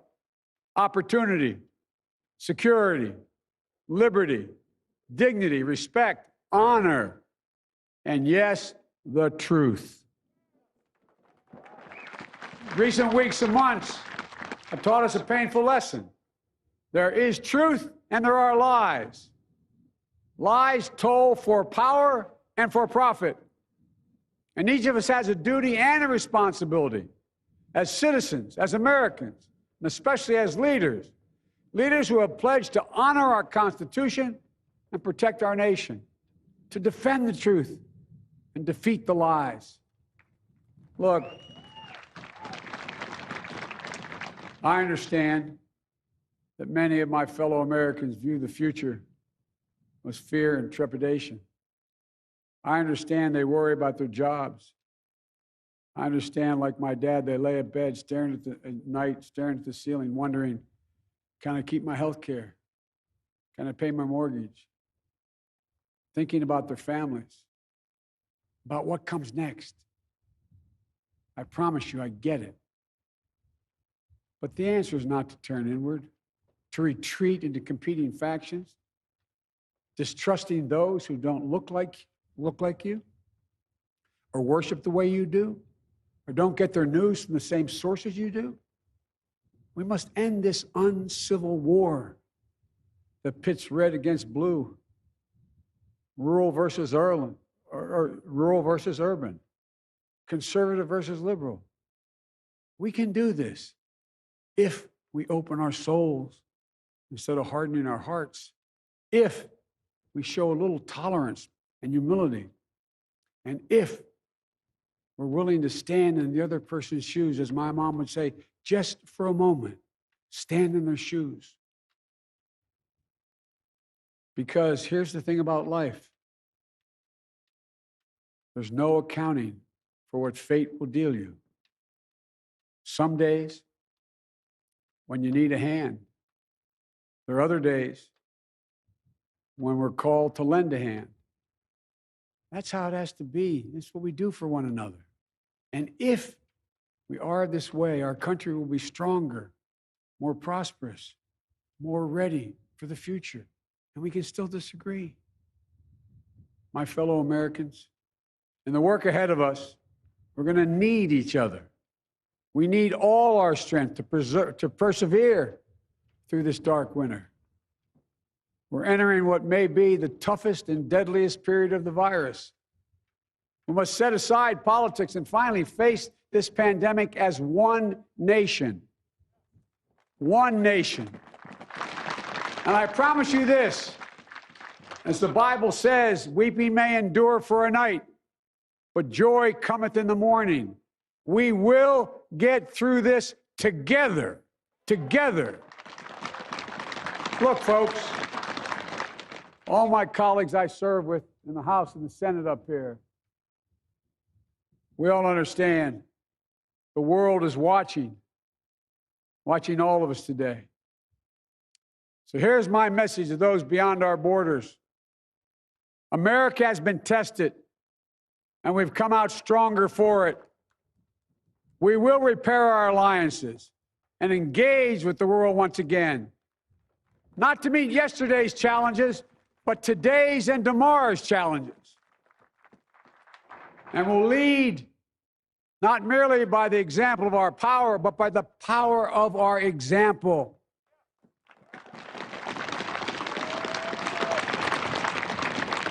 We'll be a strong and trusted partner for peace, progress, and security.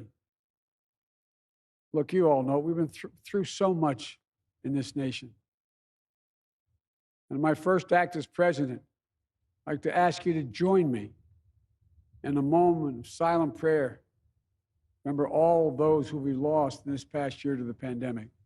Those 400,000 fellow Americans, moms, dads, husbands, wives, sons, daughters, friends, neighbors, and coworkers.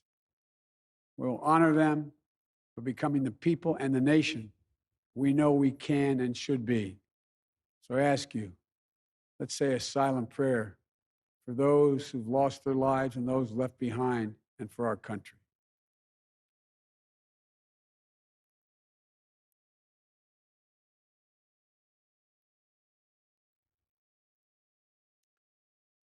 Amen. Folks, this is a time of testing. We face an attack on our democracy and on truth, a raging virus, growing inequity, the sting of systemic racism, a climate in crisis, America's role in the world. Any one of these would be enough to challenge us in profound ways. But the fact is, we face them all at once, presenting this nation with one of the gravest responsibilities we've had. Now we're going to be tested. Are we going to step up, all of us? It's time for boldness, for there's so much to do. And this is certain. I promise you, we will be judged, you and I, by how we resolve these cascading crises of our era. We will rise to the occasion is the question. Will we master this rare and difficult hour? Will we meet our obligations and pass along a new and better world to our children? I believe we must. I'm sure you do as well. I believe we will. And when we do, we'll write the next great chapter in the history of the United States of America, the American story. A story that might sound something like a song that means a lot to me. It's called American Anthem. There's one verse that stands out, at least for me, and it goes like this. The work and prayers of century have brought us to this day. What shall be our legacy? What will our children say? Let me know in my heart when my days are through. America, America, I gave my best to you. Let's us add our own work and prayers to the unfolding story of our great nation. If we do this, then when our days are through, our children and our children's children will say of us, they gave their best, they did their duty, they healed a broken land. My fellow Americans, I close the day where I began, with the sacred oath. Before God and all of you, I give you my word. I will always level with you. I will defend the Constitution. I'll defend our democracy. I'll defend America. And I'll give all of you, keep everything I do in your service, thinking not of power, but of possibilities, not of personal interest, but the public good. And together, we shall write an American story of hope, not fear, of unity, not division, of light, not darkness, a story of decency and dignity, love and healing, greatness and goodness. May this be the story that guides us, the story that inspires us, and the story that tells ages yet to come that we answered the call of history. We met the moment. Democracy and hope, truth and justice did not die on our watch, but thrived. That America secured liberty at home and stood once again as a beacon to the world. That is what we owe our forebears, one another, and generation to follow. So, with purpose and resolve, we turn to those tasks of our time, sustained by faith, driven by conviction, and devoted to one another and the country we love with all our hearts. May God bless America, and may God protect our troops. Thank you, America.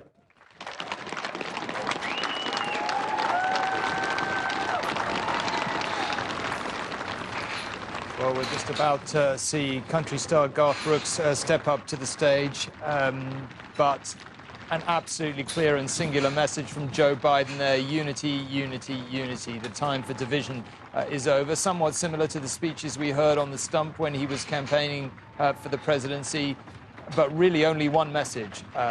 Talked about COVID, naturally, as you would expect, but a singular message to America and the world. We're going to put these divisions behind us, and now is the time. Outgoing Vice President Mike Pence seen applauding there. But let's just hear Garth Brooks and the National Youth Poet Laureate, Amanda Gorman. Amazing Grace.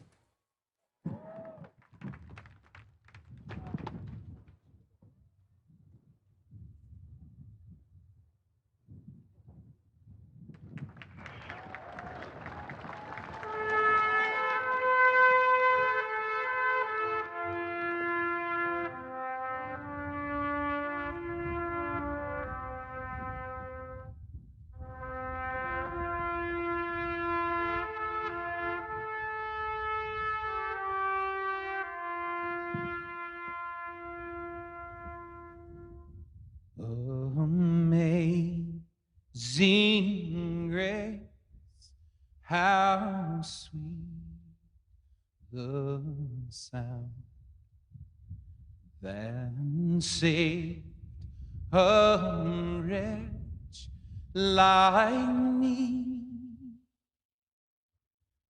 I was lost,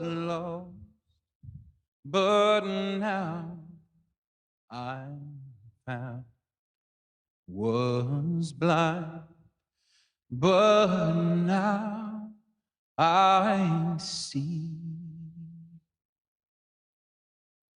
When we've been there 10,000 years, bright shining as the sun.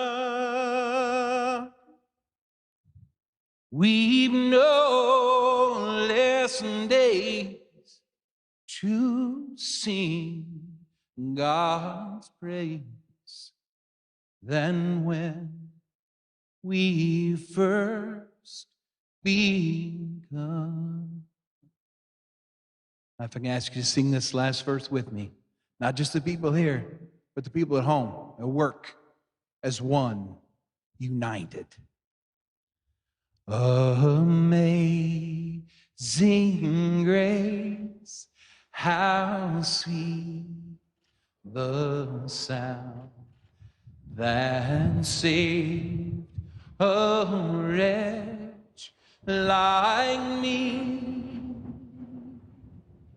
I once was lost, but now I'm found. Was blind, but now I see. Amen.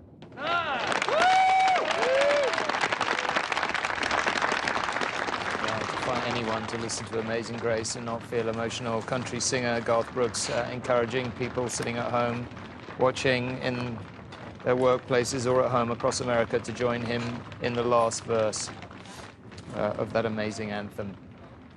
And people all over the world who are watching come to that too.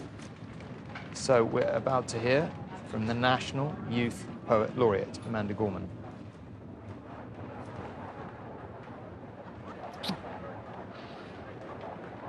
Not quite sure Garth Brooks should be hugging everyone, but catching the spirit of the moment.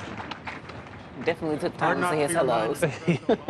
Singing that same song at the Mother Emanuel Church. A song that in our culture is as close to both poetry and prayer as you could possibly come. And we're going to finish with those two things. Let me introduce Amanda Gorman, our nation's first ever National Poet Laureate.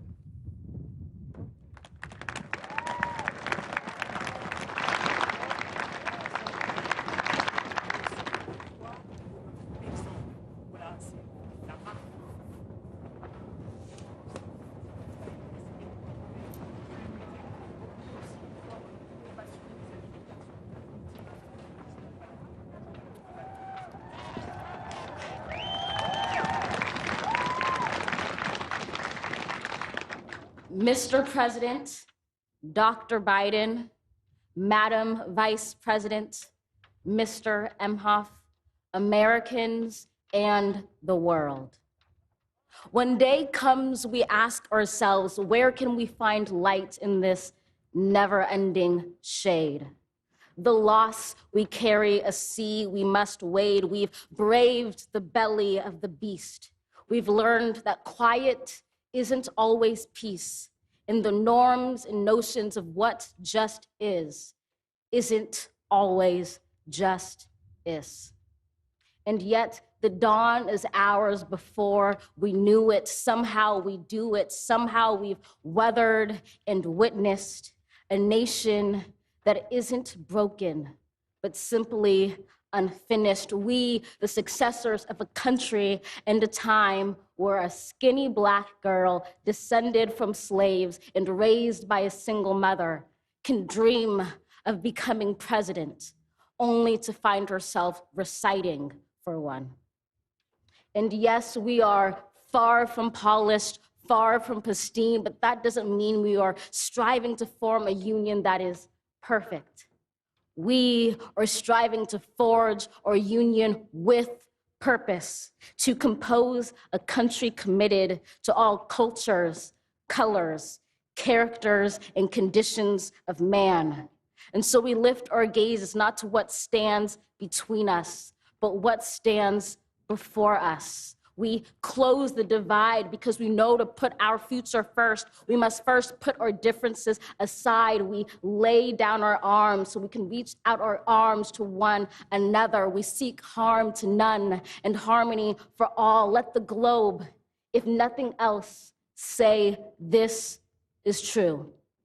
That even as we grieved, we grew, that even as we hurt, we hoped, that even as we tired, we tried, that we'll forever be tied together, victorious, not because we will never again know defeat, but because we will never again sow division. Scripture tells us to envision that everyone shall sit under their own vine and fig tree, and no one shall make them afraid. If we're to live up to our own time, then victory won't lie in the blade, but in all the bridges we've made. That is the promised glade, the hill we climb, if only we dare it, because being American is more than a pride we inherit. It's the past we step into and how we repair it. We've seen a force that would shatter our nation rather than share it, would destroy our country if it meant delaying democracy. And this effort very nearly succeeded. But while democracy can be periodically delayed, it can never be permanently defeated. In this truth, in this faith we trust, for while we have our eyes on the future, history has its eyes on us. This is the era of just redemption. We feared it at its inception. We did not feel prepared to be the heirs of such a terrifying hour, but within it we found the power to author a new chapter, to offer hope and laughter to ourselves. So, while once we asked, how could we possibly prevail over catastrophe? Now we assert, how could catastrophe possibly prevail over us? We will not march back to what was, but move to what shall be, a country that is bruised but whole, benevolent but bold, fierce and free. We will not be turned around or interrupted by intimidation, because we know our inaction and inertia will be the inheritance of the next generation. Our blunders become their burdens. But one thing is certain: if we merge mercy with might and might with right, then love becomes our legacy and change our children's birthright. So let us leave behind a country better than the one we were left. With every breath from our bronze-pounded chest, we will raise this wounded world into a wondrous one. We will rise from the gold-limbed hills of the West. We will rise from the wind-swept Northeast, where our forefathers first realized revolution. We will rise from the lake-rimmed cities of the Midwestern states. We will rise from the sun-baked South. We will rebuild, reconcile, and recover in every known nook of our nation, in every corner called our country. Our people, diverse and beautiful, will emerge battered and beautiful. When day comes, we step out of the shade, aflame and unafraid. The new dawn blooms as we free it. For there is always light, if only we're brave enough to see it, if only we're brave enough to be it.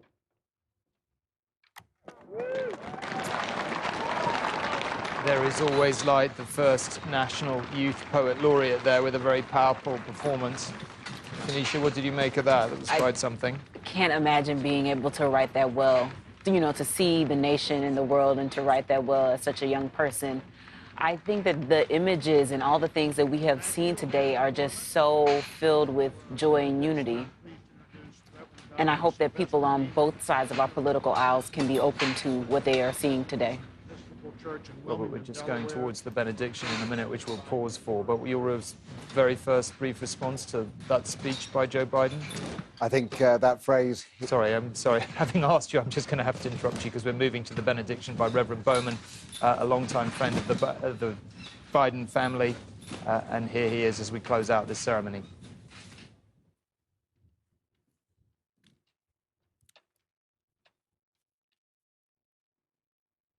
As a nation and people of faith gathered in this historical moment, let us unite in prayer. God, we gather under the beauty of your holiness and the holiness of your beauty. We seek your face, your smile, your warm embrace. we petition you once more in this celebration. We pray for divine favor upon our President, Joseph R. Biden, and our First Lady, Dr. Jill Biden, and their family. We further ask that you would extend the same favor upon our Vice President, Kamala D. Harris, and our second gentleman, Doug Emhoff, and their family. More than ever, they and our nation need you. We need you, for in you we discover our common humanity. In our common humanity, we will seek out the wounded and bind their wounds. We will seek healing for those who are sick and diseased. We will mourn our dead. We will befriend the lonely, the least, and the left out. We will share our abundance with those who are hungry. We will do justly to the oppressed, acknowledge sin, and seek forgiveness, thus grasping reconciliation. In discovering our humanity, we will seek the good in and for all our neighbors. We will love the unlovable, remove the stigma of the so-called untouchables. We will care for our most vulnerable, our children, the elderly, emotionally challenged, and the poor. We will seek rehabilitation beyond correction. We will extend opportunity to those locked out of opportunity. We will make friends of our enemies. We will make friends of our enemies. People, your people, shall no longer raise up weapons against one another. We will rather use our resources for the national good and become a beacon of life and goodwill to the world. And neither shall we learn hatred anymore. We will lie down in peace, not make our neighbors afraid. In you, O God, we discover our humanity. In our humanity, we discover our commonness. Beyond the difference of color, creed, origin, political party, ideology, geography, and personal preferences. We'll become greater stewards of your environment, preserving the land, reaping from it a sustainable harvest, and securing its wonder and miracle-giving power for generations to come. This is our benediction, that from these hallowed grounds, where slaves labored to build this shrine and citadel to liberty and democracy, let us all acknowledge, from the indigenous Native American to those who recently received their citizenship, from the African American to those whose foreparents came from Europe and every corner of the globe, from the wealthy to those struggling to make it, from every human being, regardless of their choices, that this is our country. As such, teach us, O God. As such, teach us, O God, to live in it, love in it, be healed in it, and reconcile to one another in it, lest we miss kingdom's goal. To your glory, majesty, dominion, and power forever. Hallelujah. Glory, hallelujah. In the strong name of our collective faith. Amen. Please remain standing as the Armed Forces Color Guard retires our national colors.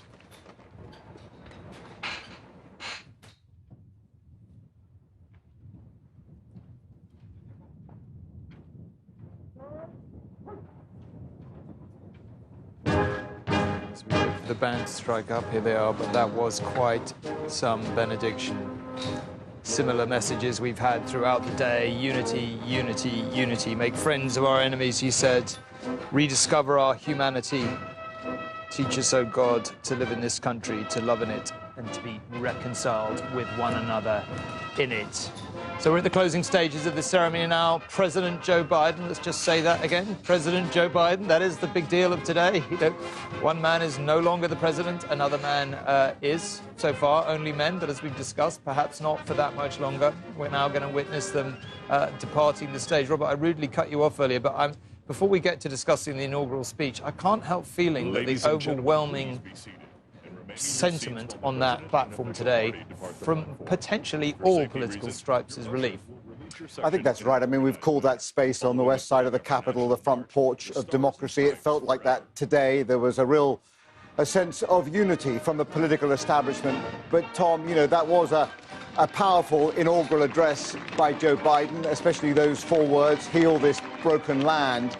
But, you know, we need to move out of this immediate zone and recognize, you know, this is guarded by 25,000 National Guardsmen, and there are millions of Americans watching this who have gone deep down the former President Trump's conspiracy theories and believe this election was stolen, and therefore that this ceremony is basically legitimizing somebody who shouldn't be the President of the United States. That is a harsh reality, and I think President Biden understands that when he spoke about how politics mustn't be a raging fire, how disagreements mustn't be total war, how he's asking Trump's supporters to hear me out.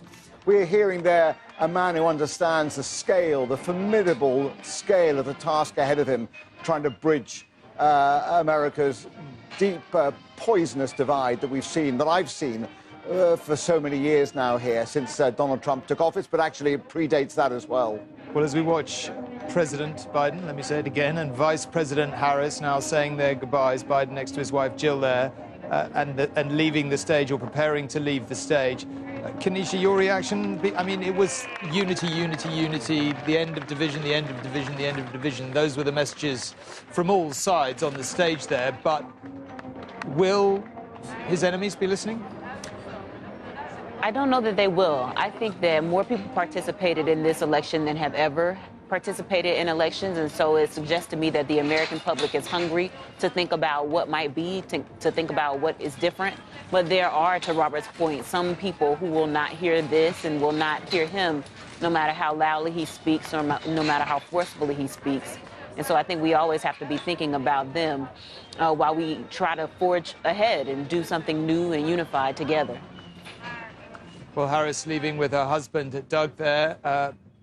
Officially the first second gentleman. Sorry, I can't say that with a straight face. I'm not sure second lady was obviously no better, but it's just slightly bizarre to hear yourself saying second gentleman. Sounds like something from a film. Anyway, the Biden's leaving. He is now the president with the awesome responsibilities that come with it, the weight of the world, as we said earlier, on his shoulders. Just as we see them walk out there and wait for them to appear on the steps, Keneshia, what did you make of the speech itself? I mean, I'm not sure that it was up there with JFK, but the message was clear.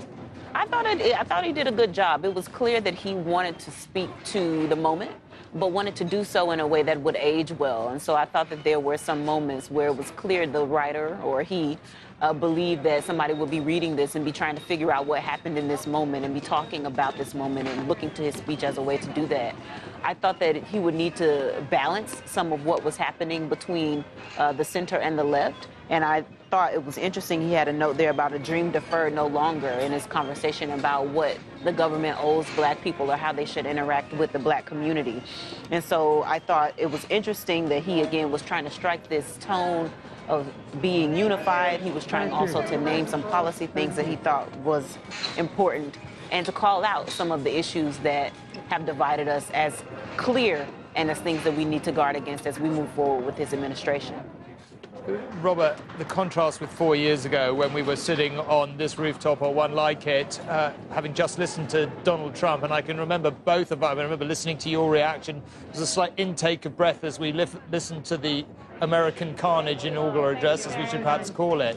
The sort of visceral tone, sent shockwaves through Washington. This just could not have been more different, could it really? No, I mean, when we were here, you and I, Tom, sitting on this very set, looking across at Capitol Hill, I mean, I remember it, you know, our jaws were kind of on the floor at that phrase, American carnage. You know, we understood the heritage of the inaugural address being about optimism and charting a positive way forward for the country. And then that dark dystopian vision penned by Donald Trump was stunning and something this city had never seen, and it actually prepared us, in retrospect, for this 4 years of the roller coaster ride of Donald Trump. This was completely different. This is absolutely in the mainstream tradition of inaugural addresses calling for healing and for unity. I share your view. Look, this wasn't, you know, one of the great inaugural addresses. It's not going to be ever engraved in marble, I suspect, on one of the great monuments in this wonderful city. But nevertheless, you know, this was a man who knew what his mission was, and he articulated it particularly powerfully, I think, you know, talking about trying to end this civil war in America, which, you know, it's a cultural civil war between Republicans and Democrats, between the urban and rural areas of this country, between races in this country. So it was a powerful appeal, and I think impressive for that, particularly from somebody like Joe Biden, who is not a natural orator. You mentioned and discussed a lot last time, and you explained a great deal about how... OK, I'm sorry, we've just been told we need to go to a break as we watch the last members of Congress and the Senate's leaving the Capitol building. We will be back very shortly. We'll return to the main event. We'll be discussing what happened for you in just a while. But for now, let's just take a very short break.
The USA, Kamala Harris is the first woman, the first black, the first Asian American vice president. It has been, I think it is fair to say, on many fronts, a historic occasion.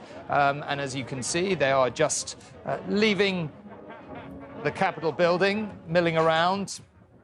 Not a lot of evidence of social distancing, but clearly getting a bit carried away with the occasion. We've reflected a little bit on this, but what happens, Robert, in the sort of 50 to 100 days ahead? I mean, Joe Biden has one heck of an in tray, and to be honest with you, the whole of the rest of the world will have listened to that address, but wants to know, you know, is this a new direction from America, and what does it mean? He made pretty clear in that he does want to take America in an entirely new direction, not just domestically, but internationally. He talked about, you know, alliances being renewed, how climate is now going to be at the very center of his agenda. And let's expect in the next few hours, Tom, executive orders, a blizzard of executive orders to come out of the Oval Office as soon as President Biden is there. And amongst them is going to be putting the United States back into the Paris Climate Accord. That is a powerful symbol that climate is now right back at the top of an American administration's agenda. That is going to be very welcome in Europe, but at the same time here, you know, although that was a remarkable display of the kind of political establishment there at the inauguration, you know, there is a world out there in America that is deeply aggrieved. I saw it for myself, of course, on January the 6th, up close and personal, that mob that stormed the Capitol. But it's out there, and there are millions of Americans who feel that Donald Trump spoke for them, not Joe Biden. And they are angry, and they will look at that inaugural ceremony and regard it as something of a stolen election and Joe Biden as an illegitimate president. Now, that is the reality for millions of Americans. And it talks and really kind of speaks to the enormity of the task that lies ahead for Joe Biden. You know, he talked about how politics mustn't be total war, how disagreements can't be a raging fire, and so on. But boy, what an in tray he's got, not just internationally with climate change and the rise of China and obviously kind of unexpected crises maybe with Iran and North Korea, but at home, bridging this epic divide that we're all seeing. And just remember, what better symbol than that inauguration ceremony being surrounded by 25,000 troops? Keneshia, what do you think Americans' expectations realistically are now Joe Biden is president? I think he has a tough road in that there are very strong expectations on him. Everybody who believed that Donald Trump did not do things well or believed that their life was not going well, in some ways thought that it was as a function of the Trump presidency. And so now he has to turn the ship and has to do so at a time where we're facing really difficult challenges. We're facing the challenges with these high numbers in the response to the coronavirus in getting people to get the vaccine or maybe even feel comfortable to get the vaccine and getting the economy on board. So he just has many things that he has to do. And I think it'll be a difficult road getting those done. But if he does them and does them well, I think it'll be easier to bring some of the people over from the Trump side once they start to realize that their lives are improving.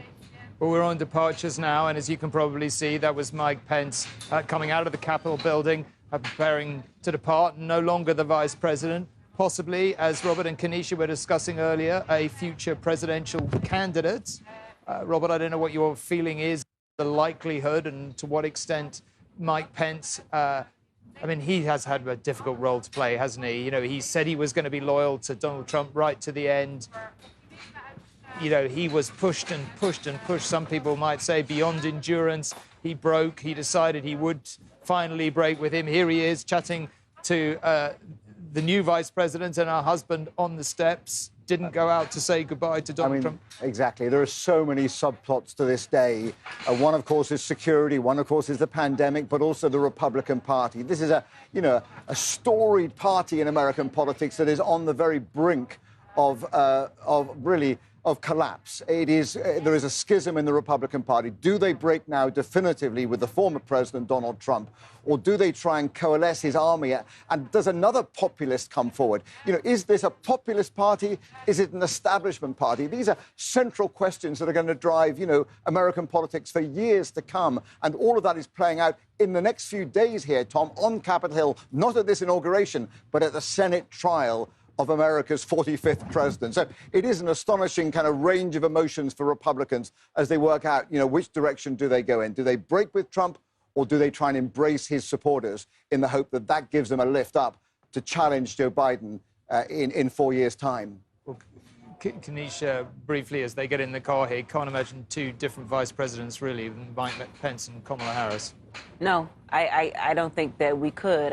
And part of that is about Vice President Harris, I can now say, and about how different she is, but I think also about the way that they will be engaged as vice presidents. President Biden has made it clear that Vice President Biden is his partner and will be making decisions with him in all things, and I don't believe that Mike Pence had that same kind of relationship with Donald Trump, and so for that at least, it will be different. And then it's important to note that she is a deciding vote in the Senate. And that will make her very powerful and very different from other vice presidents. OK, we will come back to that. But let's go to our correspondents, Rohit here in D.C., Emma at the White House, and John in Florida. Rohit, perhaps I can chat to you. How do you feel that it's been going today? Has the security held up? It certainly looks as if it has. Yeah, well, there are further events through the evening, but it seems that the main event has passed without any major security incident, perhaps in part due to the deployment of 25,000 National Guard members because of the use of anti-drone technology, because of the use of patrol boats along the river not far from here. Perhaps more interesting, though, than what we're seeing on these silent streets is what we've been seeing online. It's the evolution of this sort of conspiracy theory narrative, this conversation from the sort of violent mobs that we saw storming the Capitol 2 weeks ago. They appear to have become confused, their conversations splintered between those who are incredibly disappointed that Donald Trump didn't deliver some sort of violent surprise today. There are those who even say that Joe Biden was merely represented by a hologram. And there are those too who believe, perhaps more worryingly, that Donald Trump statement that he will be back in some form was actually a rallying call for them for the future of this violent movement. OK, Rohit, thank you very much. Well, let's go to John. Donald Trump is now settled in at Mar-a-Lago, but it's not the last we will see of him, clearly, is it? Probably not, Tom. He arrived at Mar-a-Lago about half an hour before his tenure as U.S. president expired. As private citizen, Trump, he will enjoy splendid isolation over there, but there are certain things he can't hide from, like loans and lawsuits. His biggest creditor, Deutsche Bank, doesn't want to do business with the Trump organization anymore and wants hundreds of millions of dollars in loans repaid over the next 2 or 3 years.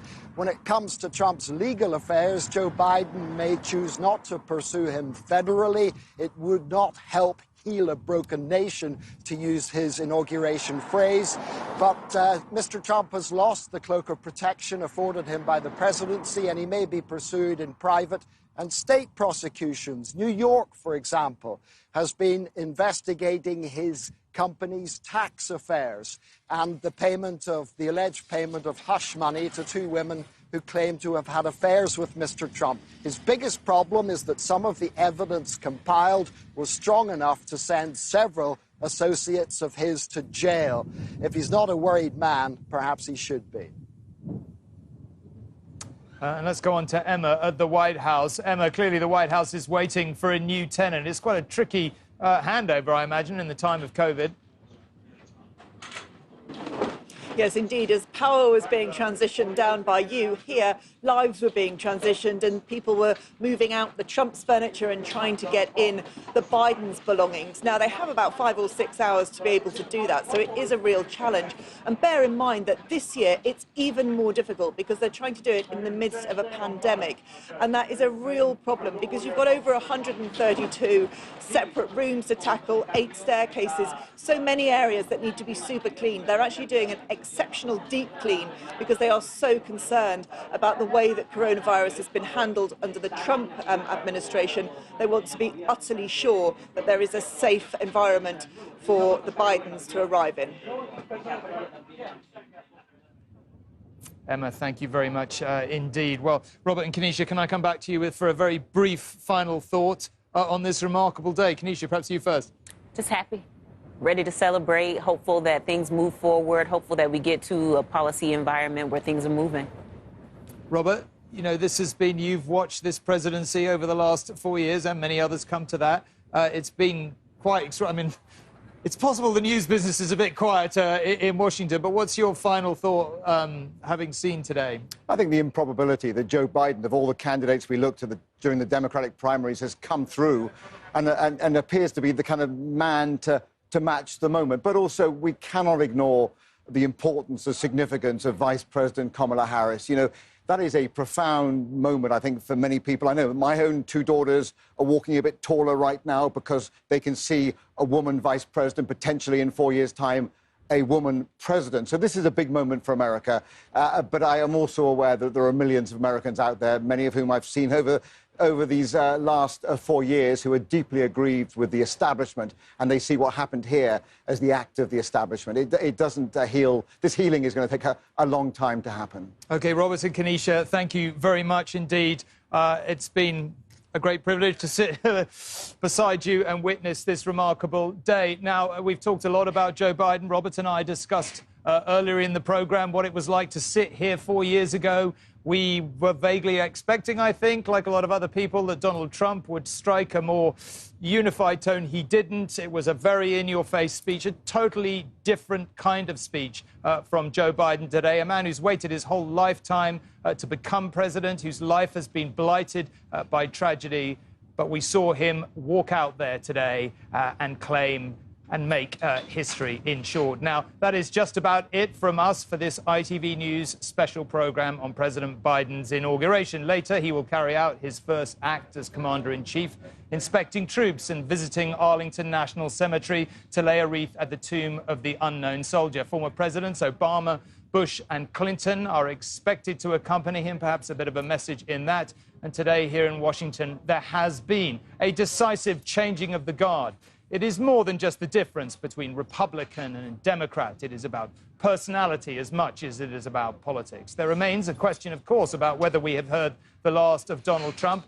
But for lifelong politician Joe Biden, it was a case of the power of persistence as he reached the highest office at the third attempt. His politics have been shaped, as I said, by terrible loss through his lifetime, and he is viewed widely as a leader of some empathy. Today, he gained the keys to the White House and the opportunity to reshape his country and re-engage the world. Do join me again here in Washington for News at 10. But for now, on this momentous day, thank you very much indeed for watching, and goodbye.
I, Joseph Robinette Biden Jr., do solemnly swear. Congratulations, Mr. President.